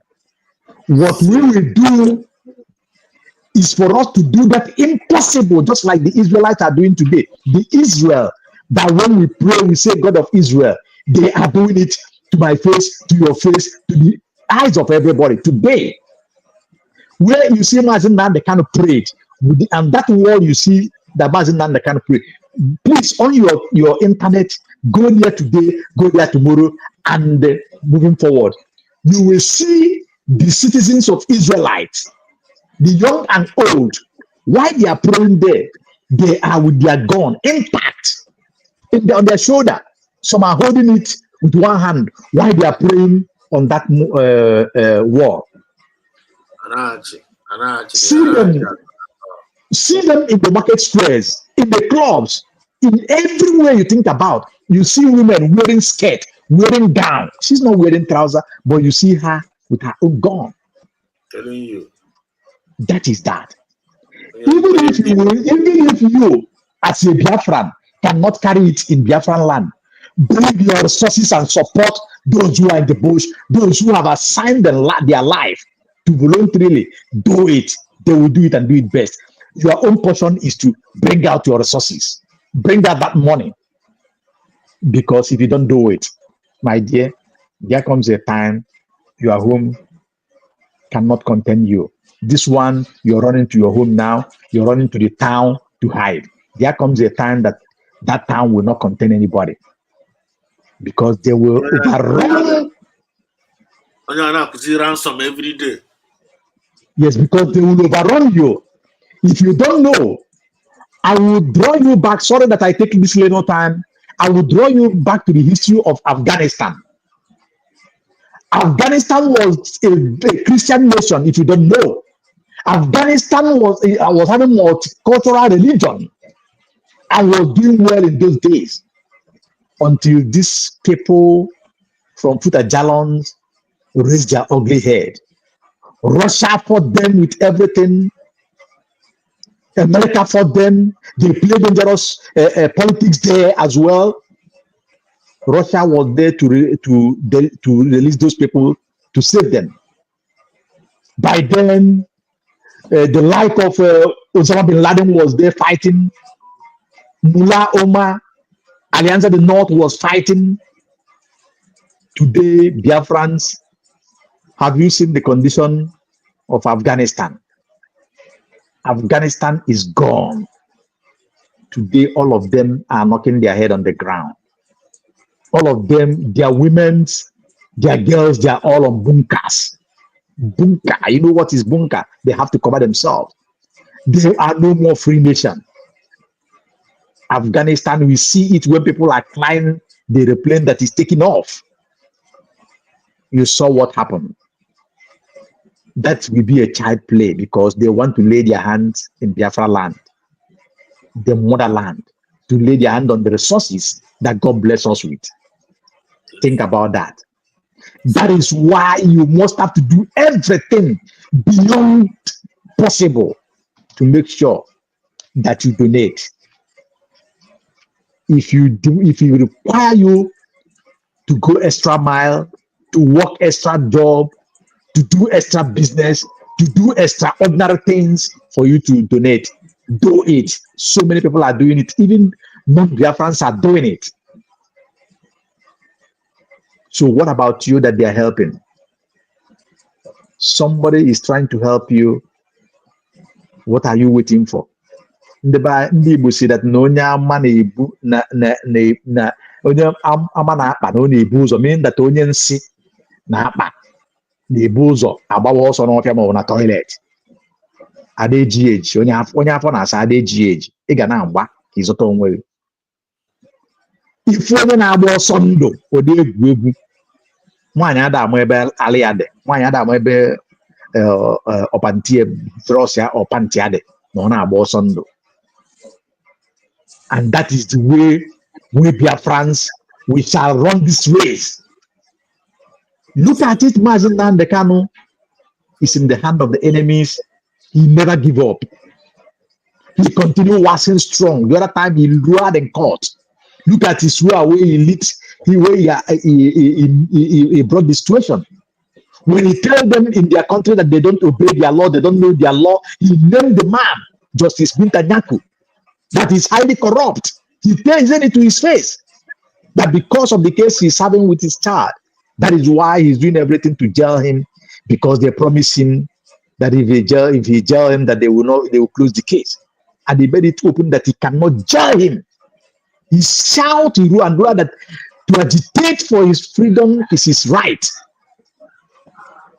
he made it known. Dear Biafrans, after that, you look at what happened. Senior advocates from all states from that country, Nigeria, came out on their numbers voluntarily because Mazen Nandi can prove himself that he's a fearless lion and he will never fear. He said that he's stubbornly indestructible.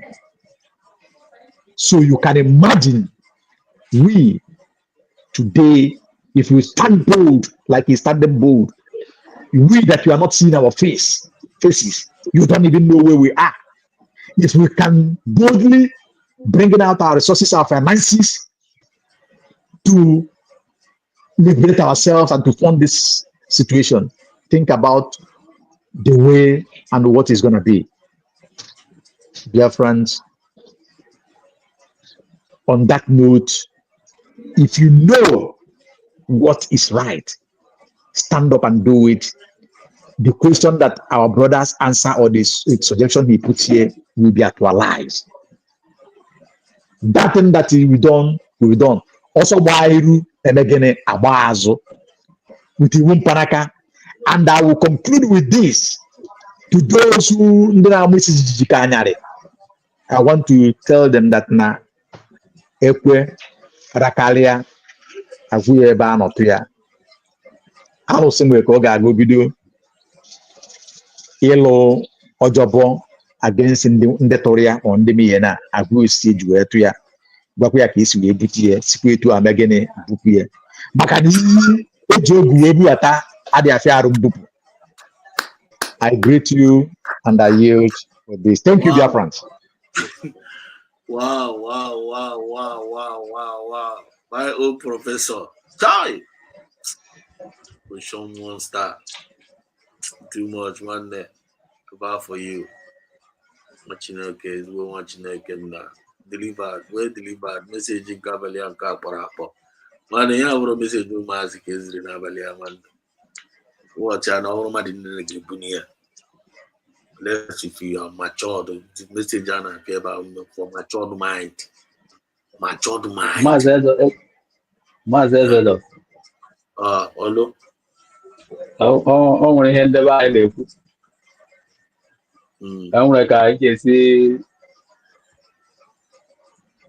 jee ozi, okay, like parents that time na mgbe ahụ anyị na-efesi mpe anyị fesiri mpe ala etolitesi. E nwere ka esi jee nye nkụ ma ọ bụ iri egwu bata mgbe ahụ. Ị ga-ezigbo iri egwu ndị egwu na ibu ezigbo ukwu iri egwu batalụ that time. Ele anya ndị ma na quality ihe gbọrọla ndị ewu ghọta ihe ajala agwa anyị gba na onye butere nke ọfụma na ajala asị ya na ọgbọrọ ihe egwu na-ewu.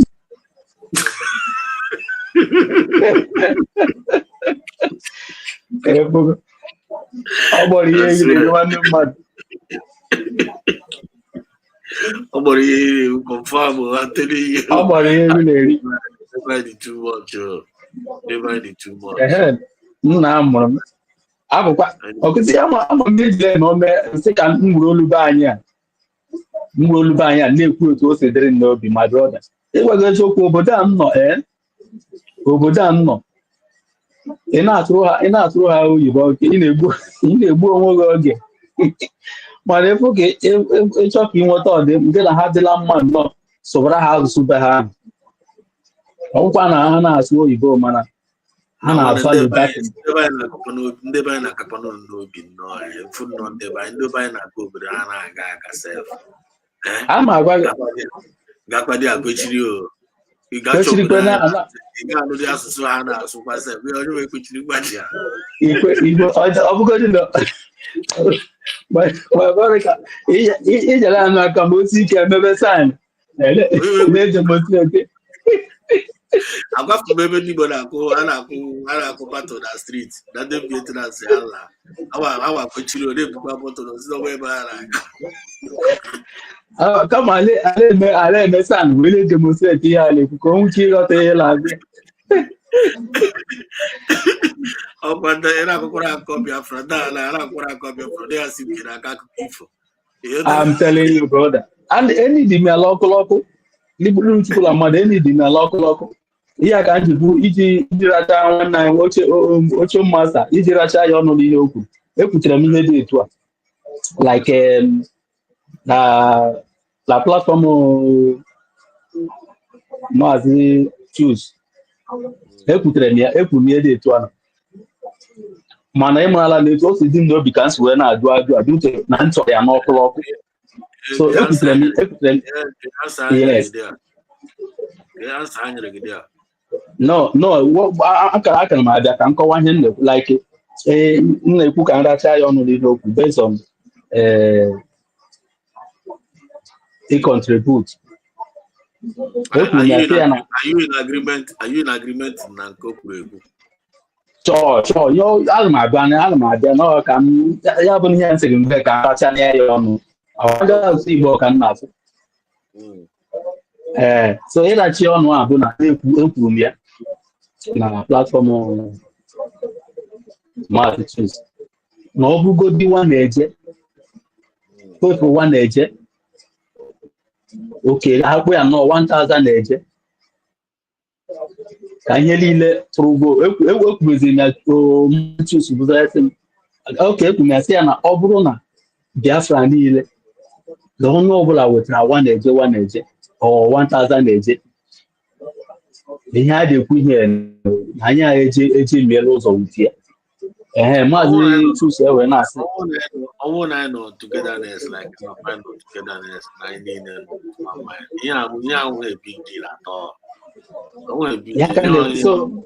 Yeah, 1 or 2 days. 1 or 2 days. Ka m na-ekwuzi ya ka Maazị Choose na-asị m na ọ bụgodi sọsọ ihe tụrụ vootu na ọ bụgodi sọsọ ihe tụrụ vootu wetara nwa na-eje mma nwa na-eje 1000 na-eje in fact na ihe aja a na-ekwuzi okwu ala wefa ndị na-eweta ego ọzọ.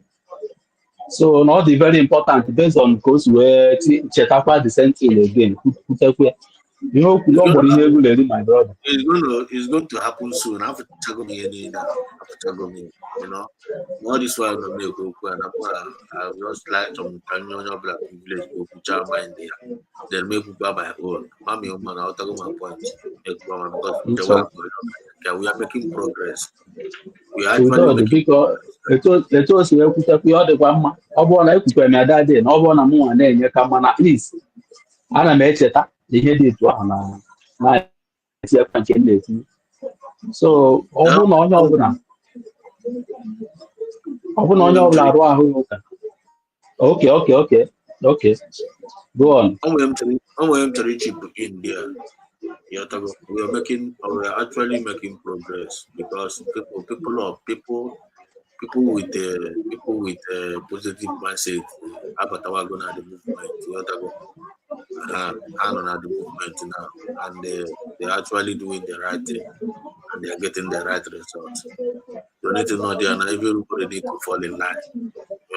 Everybody need to fall in line of the government and on board with that now.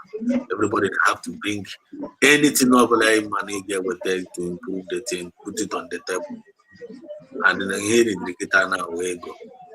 And they got in the guitar now. Without us coming together, we can't generate that kind of amount of money. So they can probably engage now based on here they are available. Here they are available. And they are available now. We have to provide them. And the number that is completely contented with it based on okay they are available. So if you want more, you add more. You have to go and the message you find a preach whenever for more people to get engaged of what we are doing to create awareness. Voluntarily with the revolution. Because Mazinan Kanu did not force anybody to come and join him, right? Mazinan Kanu did not force anybody to come and follow him, right? All Maya American people just connect all over the world. But you man something change from some video can see from nowhere. Like a person came video That was have been a problem for what is going on now. But all these things need to stop. Now keep as well now. The main people know there now. Those people that are causing all those kind of hindrances among us, bringing distraction, bringing destruction, all of them are heading towards the Red Sea. I know how they go and keep as well. All of them are heading towards the Red Sea. The judgment has been passed upon them already. They are people of reprobate mind. Now, they you in their mind. I'm going to Peru. Yeah, I'm ready for I don't know if people are getting the point. So now there is nothing like when you hinder. There is nothing like these people are hindering this thing. I want these people are there. Man, probably not black or this movement. So it's not about choice. That choice now we're going to take a decision. I want now. You ain't trouble Biafra. I trouble Federal our people.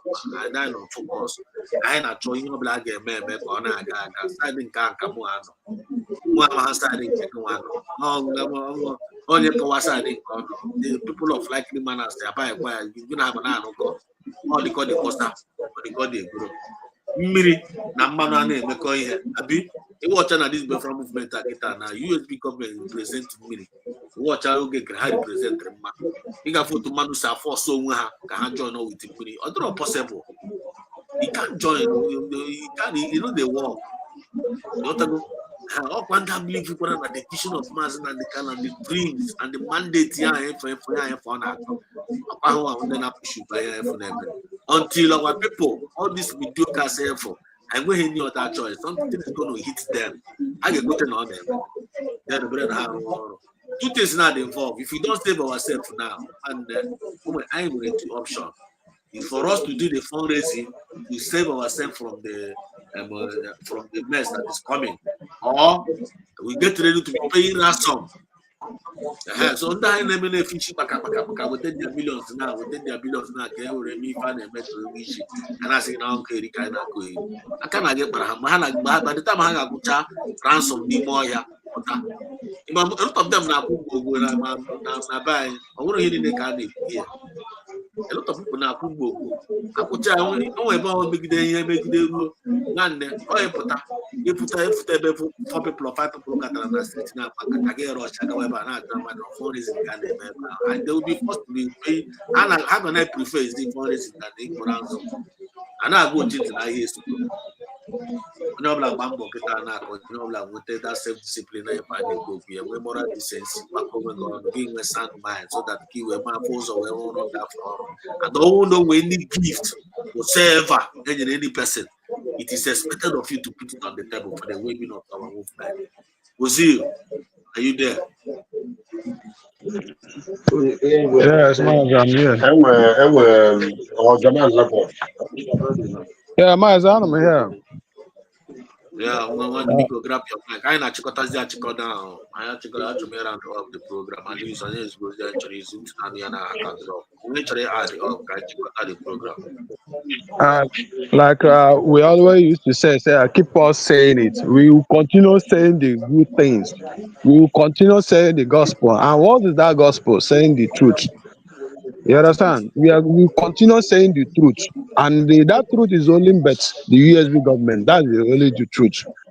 And anybody that debated from USB government, man, he could get fallacy. Because that USB is what 500 and something people having us agree that let there be a USB, United States of Biafra. 50 million voted yes to exist Nigeria. And the 500 are agreed, make it concrete. And that's where we stand. Any other thing, they are talking nonsense. You understand? So that's where I stand. And another thing, the people that are volunteer to this freedom, they should have one thing in mind. You cannot seek freedom and also seek for money. You must separate the two. If you are looking for money one day, forget about freedom. Freedom bring money. Seek that thing that are greater. The rest shall be added to you. How do I know that? And how can I make here? Everybody should have it in mind that we are not getting our destination. That destination is when the destination we finally get where we are heading. Other things you have been looking for will be added. You will be rejoiced at the end. Sure, they should stop all this nonsense. They should, unless they don't know what they are there for.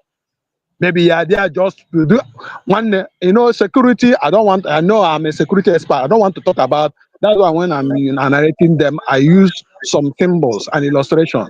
I don't want to be talking about this. Is what is happening in the whole land is we know that it's many who cannot continue with this type of thing. There must be discipline. Mazi Onyendu have already said it. It's a discipline and focus and determination to get us where we are heading to. And why by you are not be disciplined, everything goes around, comes around. You are not being disciplined. One day you will not get what we are looking for. One day, discipline must be enshrined if we really want to be serious about this Biafra freedom. I hit my head. I hit my mind.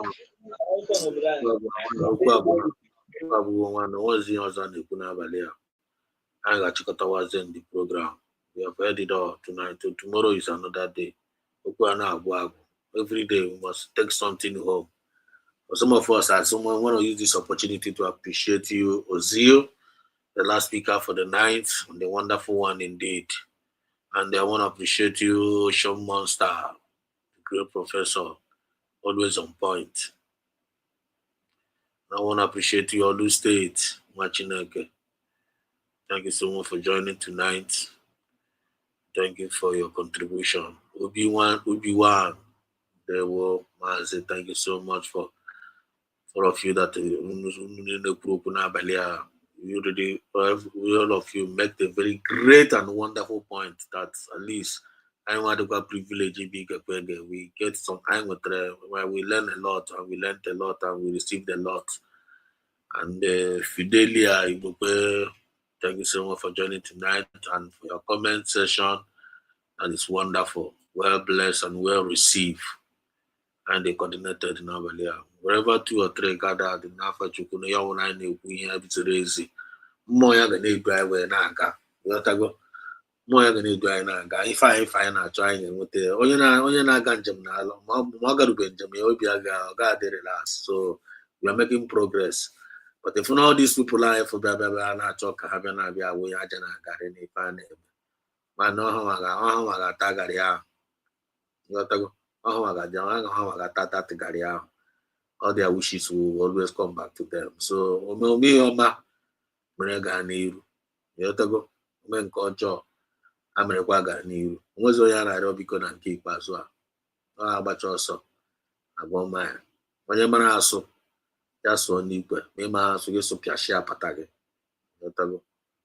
going to blame anybody. You end up blaming yourself. So it's all about seed time and harvest time. So Yamara in Nama. Now long live Masina Di Carlo. Long live Dr. Mozora Beze. Long live PM Samuneba. Long live all the genuine cabinet members. Long live all the genuine Biafran Liberation Army that are loyal to the government doing their needful. Long live everyone, every genuine Biafrans all over the world. Believe Runa is your follow up things in a normal way. Chukuna go zoom in. Long live every dependent media is there defending the government and doing the needful in truthfulness. We pray for 1,000 men wisdom for each and every one of us. And we will run, we will not faint, we will walk, we will not be weary. The joy of the Lord will have our strength. Add joy to it. And don't allow anybody to take away your inner peace. Unless, and most importantly, don't allow the devil to enter you. Do not allow the devil to enter us. With self-discipline and moral decency, Imagine Nikalo will be proud meeting us outside when they come outside. And that is the gift we are going to present to him when he was not around. So be proud of yourself because we are doing well. He said, I love you all. See you tomorrow.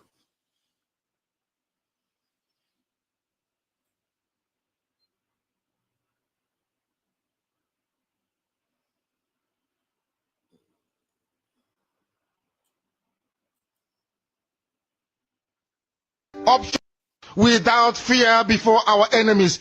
We have sworn an oath to restore Biafra, or we die in the process. There will be no retreat and no surrender. If the option they give to us is to seek our restoration by violence, every living thing living in the zoo will be destroyed. All the animals will be destroyed. It's a promise and a pledge we're making to them.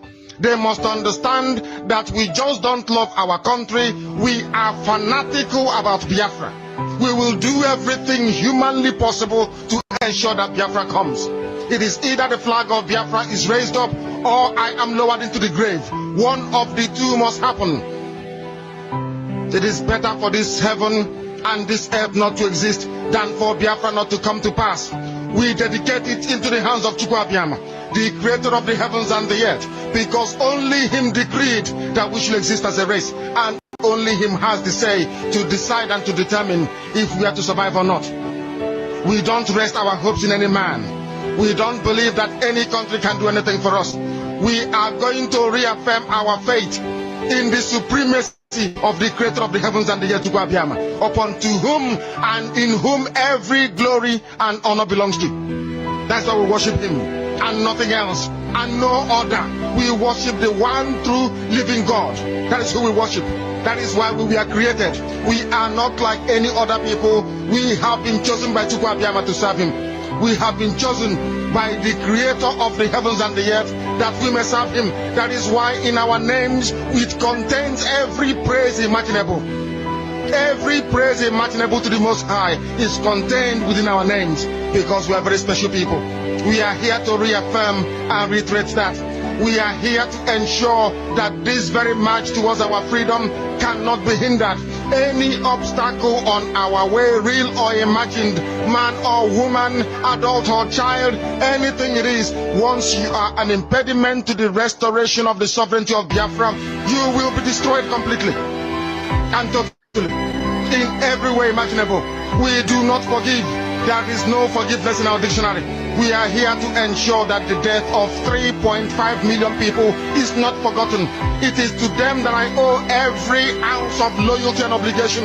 They are not here to offer any advice or to ask us to forgive Gowon. They are not here to ask us to forgive Haruna. They are not here to ask us to forgive the Yoruba people and the Awolowo family. The reason why we exist is to ensure that their memory, that they can never ever be forgotten, that their memory will linger on forever, that as long as man walks this earth, this world will remember the 3.5 million people that they killed, men and women that did nothing, children that were innocent. Their only crime is to be blessed by God. That is the only crime they have committed. As those children were being slaughtered, as they were being stabbed to death by a very wicked and cruel world, spearheaded by Awolowo, everybody looked on and did nothing. Instead of them to help us, they ensured that our absolute blockade from land, air, and sea was absolute, that we may die, that the children of God may die. But lo and behold, Chukwu Abiyama determined that we cannot die, that we cannot perish, because we are his own. Despite all our iniquities, despite all our sins, he made us in his image. He gave us that very edict to worship him, and that is what we do every blessed day on this radio station, without fail and without the fear of any human being, such as of an animal in the zoo. We are here to worship Chukwu Abiyama.